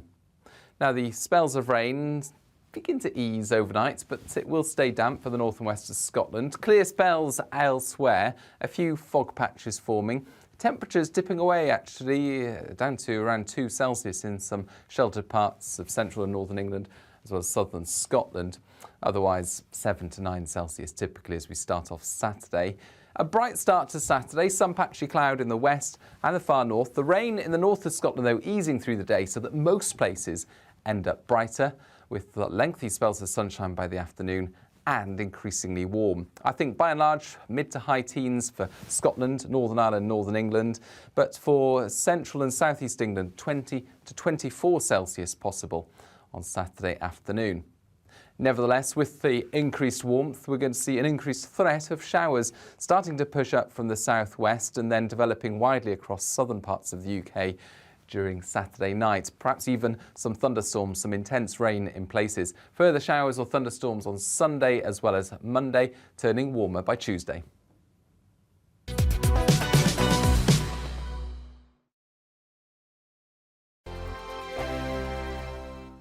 Every morning from 6 o'clock, we'll wake you up with GB News Breakfast with all the stories you didn't know from the night before. So whether it's serious news, entertainment, or your own views from all over our great nation, we're here to kick off your day with a smile. The national media should be reflecting and reporting what's happening here. You will notice the northwestern accents. Whether you're with us on TV, radio, or online, every morning, it's breakfast from 6 a.m. Hope you can join us. On radio, they call it the drive time slot, 4 p.m. until 6 p.m. as listeners head home. It's that part of the schedule when the dust of the day's events begin to clarify, and we try to make sense of it for you. Brazier is drive time for radio and TV. It's fast, it's punchy, it's opinionated, there's a Brazier angle and a little bit of levity. That's the question. That's 2 questions, actually. That's Brazier, Monday to Thursday, 4 till 6 on GB News. Hello, I'm Michelle Dewberry, and you can join me every weekday 6 till 7 on Jubes and Kerr. Me and my panel will get stuck right into the day's events, and I can tell you, in fact, I can warn you, expect some robust debate, some strong opinions and perspectives from both sides of the fence. It's about you at home as well. I love to read out all of your comments, or at least as many as I can. So join me, Michelle Dewberry, Monday to Friday, 6 till 7 on Jubes and Kerr. I'm Dan Wootton. Join me Monday to Thursday from 9 to 11 for the feistiest and most fun news debate on TV, where free speech reigns. I'll bring you a sharp take on the day's biggest stories, bombshell newsmaker interviews, and A-list guests. And I guarantee you, no spin, no bias, no censorship, and no reason to go to bed. That's Dan Wootton Tonight, Monday to Thursdays from 9 on GB News. Hello, I'm I'm Patrick Christie. And I'm Mercy Moroki. Make sure that you join us Monday to Thursday, 10 a.m. until midday, right here on GB News for To The Point. We're not afraid to talk about the topics that matter to you or the big topics that always matter. We cover absolutely everything, from the breaking political stories of the day to law and order, what's going on in the channel. We're not afraid to hold people to account. We always make sure we include your views on our show. Indeed, if you're thinking it, you can guarantee that we're saying it. So make sure you join the conversation with us, 10 a.m. until midday, Monday to Thursday, for To The Point on GB News. Join me, Gloria De Piero, Monday to Thursday at noon for The Briefing. We go to the parts of Parliament that you won't see elsewhere. Plus, there's exclusive interviews with MPs from all parties. But quite often, they paper over the real truth. Why does a working class lad like you join the Tories? That's a good question. Don't miss it, Monday to Thursdays at noon on GB News.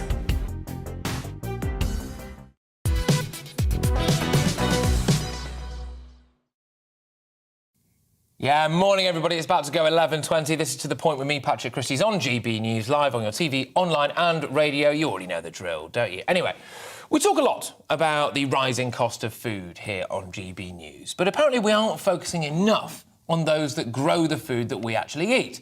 So GB News viewer and listener, Graham, wrote in to say, why do you never talk about farmers?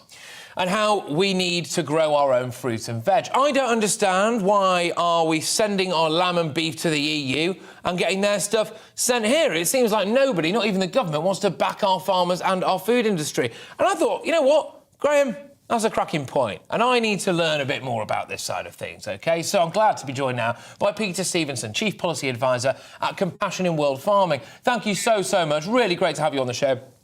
I mean, look, I'm not going to sit here and lie to you and say I know a huge amount about our British farming industry, but that's why you're here. So, is British farming being neglected? Yes, the government is not doing enough to help Britain's farmers, in particular to help them with the major shortage of labour in slaughterhouses, in the fruit and vegetable sectors. The government is striking trade deals with other countries that have much lower animal welfare standards than Britain. This is going to mean that low welfare meat will come into this country, undermining our farmers. So, yes, much more needs to be done to support our farmers. What can we actually do then? Because it's a funny one, isn't it, really? Because we wanted to be global Britain, I suppose, and a lot of people, certainly the people who voted Remain, saw us as being, part of a good wider community. But correct me if I'm wrong, it sounds like we need to do a lot more just domestically, do we? Yes, we do. I mean, one of the big problems we have, and it's been brought to light by the rising prices of wheat and maize, is that in the UK, over 50% of our cereals, so wheat, barley and oats, are being used to feed farm animals, particularly pigs and chickens. This is madness, because these animals convert these cereals very inefficiently into meat and milk. We should at least halve, and rapidly halve, the use of human edible cereals as animal feed. This would bring down demand for these cereals, bring down prices, which would benefit both farmers and, crucially, consumers on low incomes.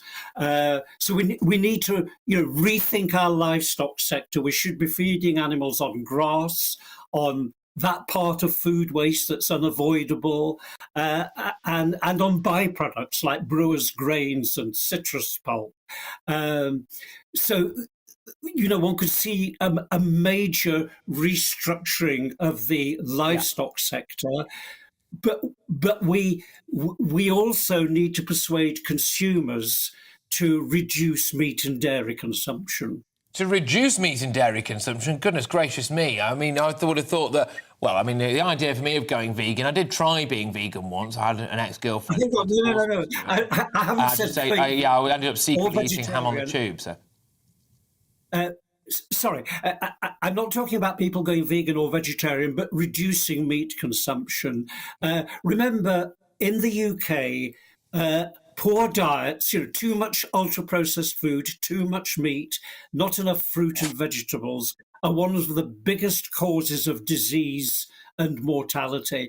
We need to help people move to much healthier diets with less meat and more really nutritious foods like fruit, vegetables, nuts, whole grain, wheat, pasta, rice, cereals.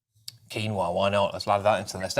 Yes, look, and also, I was just wondering, let's humanise this for people, OK? So when I walk into Tesco's, OK, or I walk into Aldi, one of the people, and I look at the shelves, what am I going to start seeing? Am I going to start seeing the cost of that food going up, and by how much? We're going to see the cost. We're already seeing the cost of certain foods going up. I can't put the figure on it, but I think it is good. We're going to, in coming months, see, very big rises in costs. And that's really going to help hit consumers on low incomes. I believe we need to be really radical and create a national food service in which people on low incomes are able to access healthy, nutritious food free of charge. That may sound radical, but there will be huge savings. The cost of dietary ill health to the National Health Service is immense. We may, in order to fund this, have to get to the point of putting taxes on the really unhealthy, ultra-processed food and using all, but really all, of the income raised to lower the cost. Is that not? Okay. I mean, I'm not. You seem like a nice enough chap, but is that not really the creeping, asphyxiating hand of the state into my life? I don't want to slap taxes on things that are bad for me. Where does that end? Also, you could do a Lee Anderson, teach the poor to cook on the cheap. The point about putting taxes on unhealthy food is to lower the cost of really healthy, nutritious food. We have at the moment an insane economic system in which poor quality food that makes people ill is much cheaper than high quality food. And the only reason for that is that the cost of producing low quality food is not borne by farmers, but it's borne by the taxpayer. So that low quality food is damaging the environment, it's wrecking people's health and producing very low animal welfare. In short, I believe we need to, very urgently help our farmers and consumers on low incomes, but medium term, we need a really far-reaching rethink of our food system and farming. I mean, I get what you're saying, Peter Stevenson. I'm starting to wonder whether or not you actually want us to all live on a collective. Is that where we're going here? To live in a what? Sorry, I didn't hear you. A collective farm, Soviet style. Is that where we are? We started talking about helping our farmers, and now you're saying that you want to control every aspect of what I eat. No, this is not what I want. What I want is very simple. I want animal welfare standards in the UK to be hugely improved. Many of them are. Are we not already one of the best in the world? Are we not already one of the best in the world? Are we not already one of the best in the world for animal standards?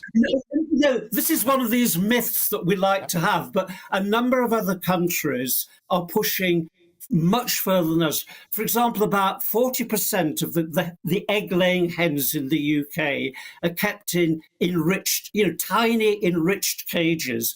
Now, these have already been banned in Austria. Germany's ban on these cages comes into force in 2025. Slovakia's in 2027. Czech Republic in 2030. Why are we falling behind quite poor countries like Slovakia and the Czech Republic? It's this myth. I am not trying to say our animal standards are the worst, but they're nothing like good enough. We've got a situation, I've got every sympathy for pig farmers, but we've had the situation for years that many UK pig farmers break the law that requires pigs to be given enrichment materials like straw. They break the law that bans routine tail docking. So, no, all I'm asking for is much improved welfare standards, a move to what people are calling regenerative agriculture, which stops polluting water and degrading soils, and consumers to be helped to move away from unhealthy foods to healthy, nutritious foods. What's not to like about that kind of programme?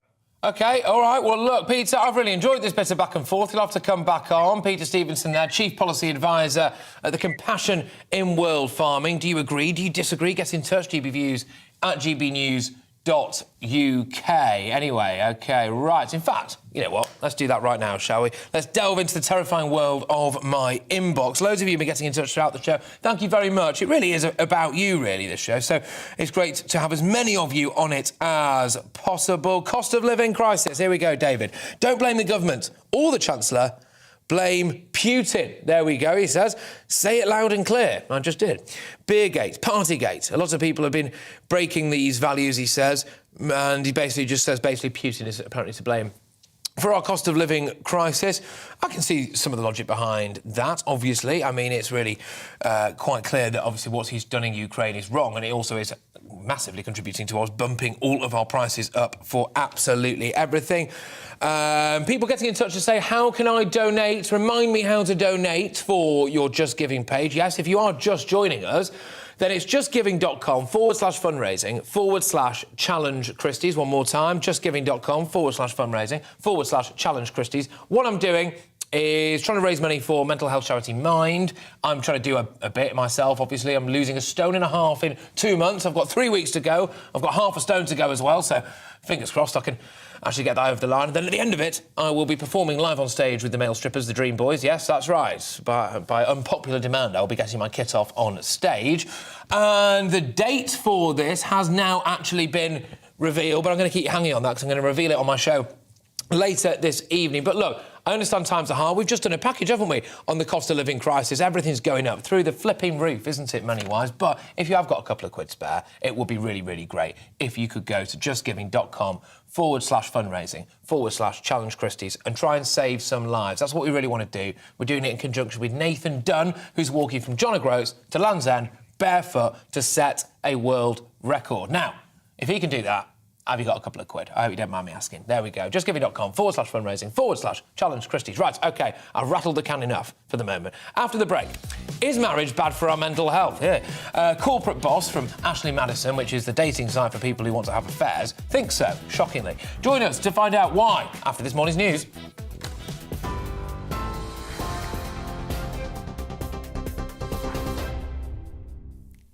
Thank you, Patrick. It's 11:30. I'm Rhiannon Jones in the GB newsroom. Unions are threatening national strikes over government plans to axe around 90,000 civil service jobs. The Prime Minister wants to free up billions of pounds to ease the cost of living crisis. During a Cabinet away day in Stoke-on-Trent, Boris Johnson told ministers to report back within a month. The DUP is set to block the election of a Stormont Speaker when the Assembly convenes for the first time since the local elections. It's in protest against the Northern Ireland Protocol, which it says creates economic barriers with the rest of the UK. The DUP also says it won't nominate a Deputy First Minister, preventing a new executive from forming. The UK has announced 12 new sanctions against Russia targeting President Putin's financial network. The Foreign Secretary, who's in Germany for a G7 meeting, says pressure also needs to be applied on Moscow by supplying more weapons to Ukraine. The EU has announced it's providing a further £425 million worth of military support. And the Queen has arrived for day 2 of the Royal Windsor Horse Show. More than 500 horses and 1,000 performers are taking part in the grounds of Windsor Castle. It's the first major event in the Queen's Platinum Jubilee festivities, celebrating her 70-year reign. TV online and DAB+ radio, this is GB News.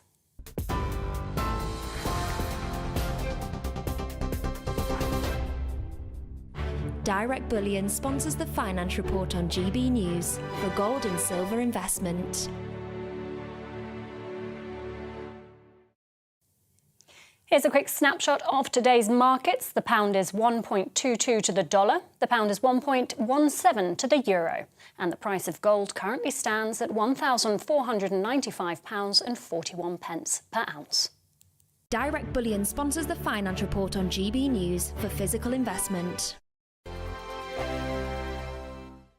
Every morning from 6 o'clock, we'll wake you up with GB News Breakfast with all the stories you didn't know from the night before. So whether it's serious news, entertainment, or your own views from all over our great nation, we're here to kick off your day with a smile. And the national media should be reflecting and reporting what's happening here. You will notice the northwestern accents.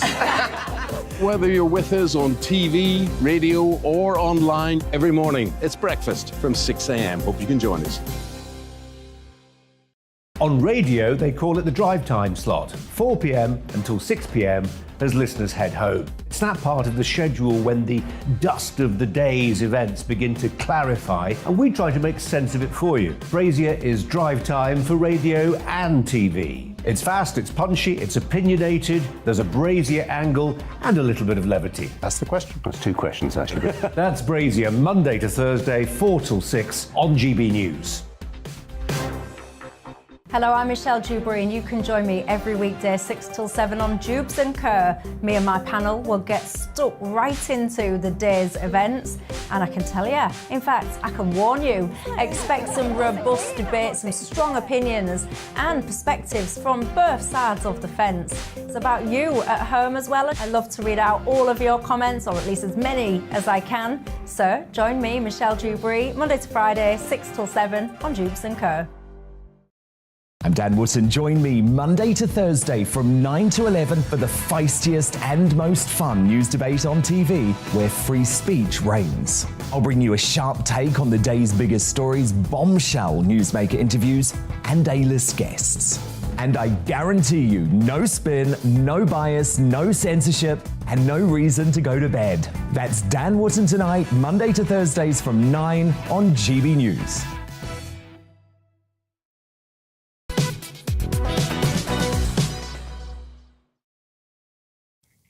Good morning, everybody. It's 11:35. This is To The Point with me, Patrick Christie, on GB News, live on your TV, online and radio this morning. Now, in an exclusive interview for GB News, Brexit Opportunities Minister Jacob Rees-Mogg said that the EU is trying to punish the UK for leaving the bloc, no matter what the consequences are, cutting their nose off to spite their face, basically. So, during a tour of a biscuit factory with our political correspondent Tom Harwood, yep, you heard, Mr Mogg said that it's not our business if the EU retaliates with tariffs due to the rising tensions over the Northern Ireland Protocol. Well, that's interesting stuff, I believe. I'm thinking we can maybe play a clip of this now, can we? Let's have it.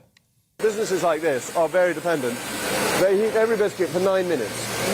So that is an enormous amount of energy that is being used. And they don't just heat that biscuit once, because the etymology of biscuit, going back to the Latin, is twice baked. Twice baked. And I wanted to ask you about twice baked, because in 2019, Boris Johnson stood with a Brexit deal that he said was oven ready. And I wonder if this is a deal that might need to be like the biscuits in this factory, twice baked. Well, it depends, of course, what you mean by oven-ready, but very often if you have something that is oven-ready, an oven-ready turkey, you want to have the roast potatoes and the bread sauce, which need to be made homemade. And what we need is the roast potatoes and the bread sauce, and that's dealing with Northern Ireland Protocol, which the treaty itself says is subject to renegotiation. There is provision within the treaty to do that. Article 13, brackets 8. But does the EU understand that that's our position? Well, we've been making that very clear to them.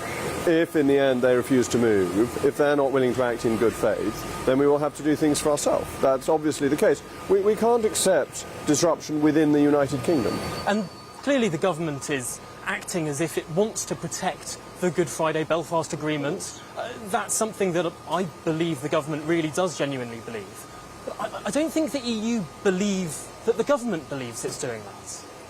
I don't think it's worth trying to work out what the EU believes, that becomes a rather philosophical question. I think it wants to make the UK feel bad for having left the European Union. That underpins its whole policy, and it doesn't really mind about the consequences of that. And we just have to get on with life and recognise that we've left, we've got to make our own way, we're an independent country, and what the EU wants or thinks is secondary. Is talking over then? Have we just sort of given up on that part? You'll have to ask the Foreign Secretary, but I think she's been saying some interesting things today, and the Paymaster General, Michael Ellis, has made a speech in Brussels today, making it pretty clear that we are, if not at the end of the road, very close to it.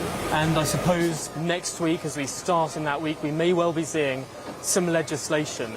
Is the idea that we plough ahead and we try and fix this by ourselves and don't worry so much about the consequences? Some of those consequences could affect businesses not necessarily that are importing, but that are exporting, businesses potentially like factories like these. Well, to cancel the TCA the European Union would need unanimity.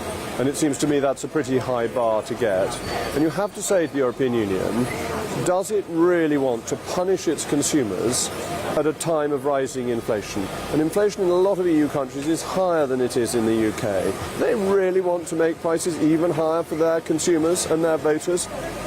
I think that's an interesting, important question. It sounds a bit like brinkmanship, and it's a strong moral argument you're making here that clearly it would be a self-inflicted wound for the European Union to whack up tariffs to try and start a trade war, even though we might not retaliate. But it does sound like we're running these 2017 to 19 arguments all over again. Well, we can't tell the EU what to do. We have to have an idea of what it may do. And it may decide that it wants an act of self-harm. That is not under our control. But it would be a pretty silly thing for it to do. And we have to govern in our own interest, not constantly dancing around what the EU thinks or doesn't think. We've left. It's not our business anymore. I mean, there was a lot of really quite meaty detail in that, but I don't know about you guys. Do you not think the best thing was Tom Harwood dressed as a dinner lady? Anyway, the Wagatha Christie trial is continuing in the High Court today, and we're anxiously awaiting Colleen Rooney to start giving her evidence. If you don't know, she's being sued by Rebecca Vardy for libel after Mrs Rooney publicly accused her of leaking her private stories to The Sun newspaper, and a now infamous 2019 Instagram post. We all know that one, don't we? It was ... Rebecca Vardy's account. Yes, anyway, our very own Ellie Costello has been covering this trial. By the way, can I just say the big losers in all of this are the husbands. Wayne Rooney sitting there, you know, you can imagine Colleen going, I've supported you through everything, Wayne. He's got to sit there now and listen to his wife have a row with another wag. Anyway, Ellie Costello's been covering the trial for us this week and brings us the latest updates. Well, yesterday was the last day of cross-examination of Rebecca Vardy by David Sherborne, who is Colleen Rooney's lawyer. And it was established that Caroline Watt, her agent, did previously leak information from Colleen Rooney's private Instagram story. Now, this concerns Mrs Rooney posting a photo of a car crash that she had in January 2019. And WhatsApps were read out in court of Mrs Vardy and Miss Watt discussing this crash and talking about who was driving. Mrs Vardy saying she defo was. Well, 2 days later, that story did make its way into the Sun newspaper, and it's the story that led Colleen Rooney to announcing on her Twitter that she knew that someone close to her was betraying her. Caroline Watt then messaged Rebecca Vardy in a WhatsApp saying she thinks it's a close friend, but it's me. Now, Caroline Watt is the very same agent whose phone went overboard in the North Sea 3 days after it was asked for by the other side for evidence. And there was a laugh in court yesterday as David Sherborne said that it was in the bottom of the ocean in Davy Jones's locker. Rebecca Vardy then responded asking, who's Davy Jones? And the judge did have to intervene at that point. But unfortunately, Caroline Watt is now not well enough to appear in court as a witness. And previously, Rebecca Vardy was adamant that neither she or Caroline Watt were responsible for leaking these stories. She now appears to accept that Caroline Watt could have leaked these stories, but not with her authorization, she says. Now, under English libel law, the onus is going to be on Colleen Rooney to prove that that Wagatha Christie post was substantially true, that it was ... Rebecca Vardy's account. So they will be very happy if they can prove that it was Rebecca Vardy who leaked these stories, or that it was Miss Watt with permission from Rebecca Vardy. Now, there has been so much talk about the money that is being spent on this court case, and media lawyers say that the women are spending £1.5 million each. Now, if damages are awarded, they will only be in the region of about £15,000 to £40,000. So this isn't about money, this is about pride, this is about reputation, and this is about vindication. Colleen Rooney will say that she was betrayed by a former friend, and Rebecca Vardy will say that her reputation has been left in tatters. And there is so much public discourse saying that this is a waste of money and a waste of court time, that these women should have had this argument out in private and perhaps donated the money to charity instead. And that's certainly a view of this judge. She has on multiple occasions asked these women to settle out of court, but it's very clear that both Vardy and Rooney wanted their day in court. There is also an argument that they are spending their husbands' money. Wayne Rooney and Jamie Vardy, both ex-England football players, they are both taxpayers in this country. They pay huge amounts of tax. Therefore, they can use the justice system and the courts to air their grievances as they see fit, and they are more than entitled to do so. That is also a very valid argument. I think what makes this case so interesting is that the barristers are dissecting Rebecca Vardy and Colleen Rooney's WhatsApps, their Twitter DMs, even their use of emojis, and the judge is going to have to rule this case with ancient English libel law in this world of celebrity, of tabloid press and in social media. And I think what this case will try to do is ascertain how all of those things coexist in this modern world. Yeah, interesting stuff, this, isn't it? A lot of you are getting in touch to go, this is just tittle-tattle. We shouldn't be covering this particular story. The fact is, it is pretty gripping and, to be honest with you, quite funny. Although I did think the absolute star of Ellie Costello's wonderful package there was the chap sat behind her who was smoking a cigarette whilst rolling another cigarette. But there we go. Anyway, moving on from this right now. It's Mental Health Awareness Week, and to commemorate it, the dating site for people who want to have affairs, Ashley Madison, has published the results of a survey claiming to prove that marriage is bad for our mental health. I mean, they would do that anyway, wouldn't they? According to over half of those surveyed, the COVID lockdown did not bring them closer to their partner. I mean, tell me about it, to be fair. Anyway, better not say that live on TV. 1 in 5 people decided an affair was just the tonic they needed to improve their mental health. 40% of women reported an improvement in their sex life and mood after having an affair. But strangely, 37% of men who had affairs said they felt the same as they did before. Not better, but also not worse. Joining me right now to explain more is Christoph Kremer, Managing Director of Europe for Ashley Madison. Right, OK, so, I mean, this is a load of rubbish, isn't it? There's no way that you actually... Shock horror. Dating website that encourages people to have affairs publishes survey that says affairs are basically good or marriage is bad for you. Come on, are you kidding here? Well, I mean, we've asked our members and they have responded. So that's all I can say. I mean, it's true that we saw that also during the pandemic, that people were spending more time than ever before with their partners. At the same time, 3 out of 4 were reporting that they were having less sex or no sex than before the pandemic. So obviously it's taken a huge strain and toll on marriages and couples all across the UK. And, in the end, the numbers speak for themselves. The UK is actually our #1 European market, number 4 in the world, with over 2.8 million Brits who have signed up to our site. OK, all right, and you don't feel like a homewrecker at all? No, in the end, we can't force anyone to be unfaithful and to cheat. All we offer is a safe and discreet alternative. And in the end, it's also what we find is that people, they don't act on an impulse and decide on an impulse to look for something outside of their relationship. It's more at the end of a process where they've tried to improve the relationship, where they've tried to have their desires and needs met without any avail. And that's when they then decide that if I'm not being satisfied at home, then for my own personal self-care and mental health, that's when I decide then to look elsewhere.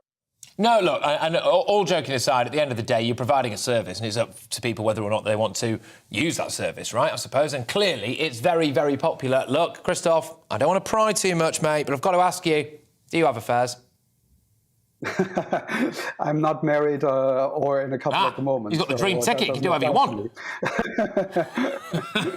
Good stuff. No, but look, seriously, why do you think people think that marriage is such a bad thing? Because it's interesting, isn't it? We are bred, really, to think that monogamy is the way forward, that we have to settle down as quickly as possible and stay with our partner for all of our lives. But actually, there are a lot of people in very, very unhappy marriages. And especially when you think back to a generation, maybe a couple before mine, and certainly a couple before yours as well, where divorce was a really dirty thing to do. You couldn't do it. So people were trapped in horrific, loveless, dare I even say it, sometimes abusive marriages.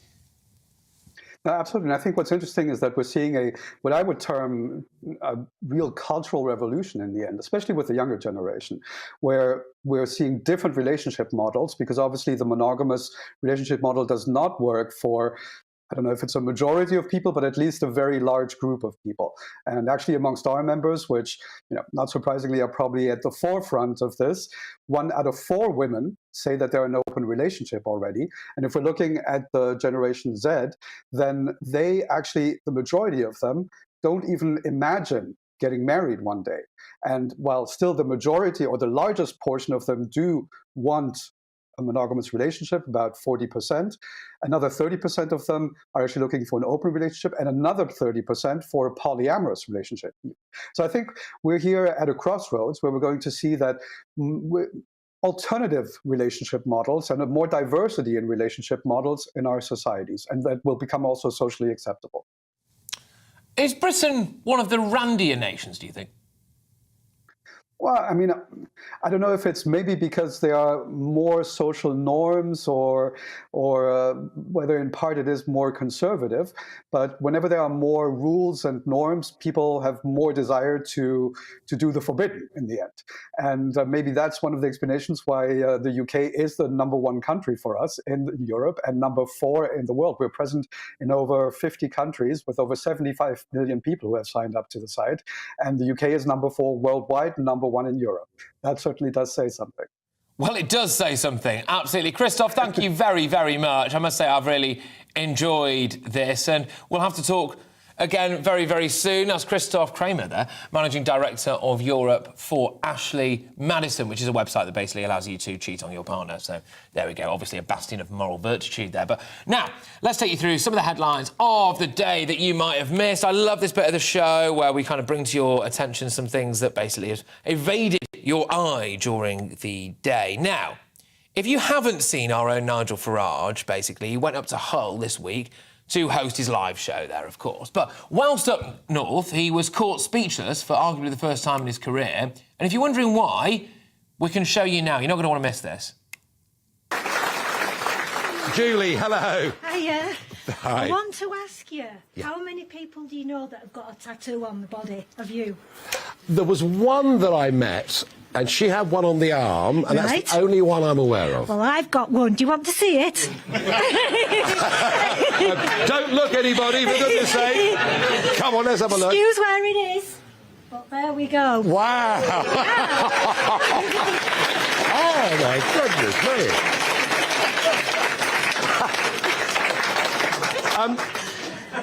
It's not often, Julie, that I'm lost for words or go red. Good grief. Let's zoom in on this video. If you're listening on radio, yes, OK, it's a picture of Nigel Farage's face on a woman's thigh. But I'm just having a quick zoom in on it now, as we can see. He's got his tie on, yes, OK, I think that's a wax jacket. Yeah, it's better than, you know, that statue to Cristiano Ronaldo outside the Madeira airport or whatever it is. That's better. This is better than that, so it's fair to say. But look, I think you've got to feel sorry for her husband, haven't you? Really? Yeah. A team of international treasure finders. We're moving away from Nigel Farage's face etched onto a woman's thigh in Hull, and we're going to start talking about Nazi gold now, so that's where we're at. A team of international treasure finders believe they found a huge stash of Nazi gold under an old brothel used by Hitler's SS in Poland. So 10 feet below ground level, they found a mysterious metal canister thought to contain the so-called gold of Breslau, which last went missing in the 1940s from a police station in Poland after being stolen, apparently, by the former head of the SS, Heinrich Himmler. So the team who found it, they're called the Silesian Bridge Foundation, said they used secret documents, maps, diaries, letters, tip-offs as well from SS members' descendants to locate this stash, which is believed to include gold, treasures and priceless old masters' painting. Why don't you just open it and find out? You know, I don't understand this. You've spent your entire lives piecing together a giant treasure hunt. You find the treasure and you don't open it. I just find that a bit weird. Anyway, there we go. And moving away from that now, game developer EA Sports will no longer make their iconic FIFA video games. Yeah, which is a bit weird, really, isn't it? This year's FIFA 23 will be the last edition of the popular football series, which began 30 years ago. 30 years ago, goodness gracious me. EA Sports will now release their own version, independent of FIFA, called EA Sports FC. It's the end of an era, this, really, isn't it, if you're into gaming? After the licensing fee act became far too expensive, basically what they were saying, essentially, was that they only really get their worth out of FIFA, the brand, during a World Cup year. And, of course, that only happens every few years, doesn't it? So they're not really getting much bang for their buck, apparently, there. But look, ladies and gents, I'm just gonna rattle the can again. Why not, OK? I said to you at the start of the show, about halfway through, actually, can you please help me raise some money for mental health? So let's try and save lives, OK? A lot of people clearly struggle with their mental health. It can be a taboo topic, and weirdly, especially for men. Men don't really seem to like to open up. Suicide is the single biggest killer of men under the age of 45. Every single day, 12 men, sadly, take their own lives. We're seeing record levels of waiting lists as well for people who really need urgent help. By the way, we already had a mental health crisis before the pandemic. Now, I am trying to raise a bit of money. I'm trying to raise, well, as much as possible, really. I kind of lobbed the figure 50 grand out there. It is justgiving.com/fundraising/Challenge Christie's. And at the start of this show, we're on 9 grand. And I asked you, lovely, lovely people, if we could get up to £9,500. And you've only gone and flipping done it, haven't you? Thank you very, very much for everyone who's given what they can. Look, even if it's only just a couple of quid, even if it's a fair few quid, someone did donate £999 once, actually, which was fantastic of them. So thank you very much to whoever that was. But look, I am trying to do my bit as well here. Now, I was going to say I struggle with my eating. I just love eating and drinking, basically, so it's quite hard to lose weight when you are like that. And my metabolism is so slow, basically, that I could put weight on watching you eat a salad. So, you know, the odds are stacked against me. But I've decided to lose 1.5 stone in 2 months. I'm just over a month into it now. I'm pretty much just under a stone lighter. So we're on track, people, and then I'm going to perform on stage with the Dream Boys, male strippers, humiliate myself in the name of charity. But we've also got Nathan Dunn, who's a friend of the show. He'll be on my show later this evening, 7 till 9 p.m, Friday night feast. You're not going to want to miss that. He's walking barefoot from John O'Groats to Land's End to try and raise money. So whatever we raise will go to his cause, which is the Mind charity. One more time, justgiving.com/fundraising/Challenge Christie's. I'm immensely grateful to everyone, especially in these tough economic times, who's dug deep and given us a little bit of cash. We'll give Mind a bit of cash. But look, thank you so much, everybody. I will be back later on today, 7 until 9 p.m. for Friday Night Feast. You've been amazing. I'll see you later. Take care. Hello again, I'm Aidan McGivern from the Met Office. Bright and warm day for southern parts of the UK, but windy further north with rain for some, mostly the far north and northwest because of these weather fronts that are crossing the north of Scotland. And tightly packed isobars the further north you are means that it will be a blustery day with wind gusts approaching gale force for the north of Scotland, where there will be spells of rain for the Northern Isles, the north and northwest of the mainland. Showery outbreaks elsewhere across western Scotland, damp over the hills of northwest England as well. A lot of cloud for Scotland, northern England, parts of Northern Ireland, but brighter skies further south, and as a result, temperatures up to the high teens, perhaps 23 in London, more like 16, 17 for northern England, and mid to low teens further north.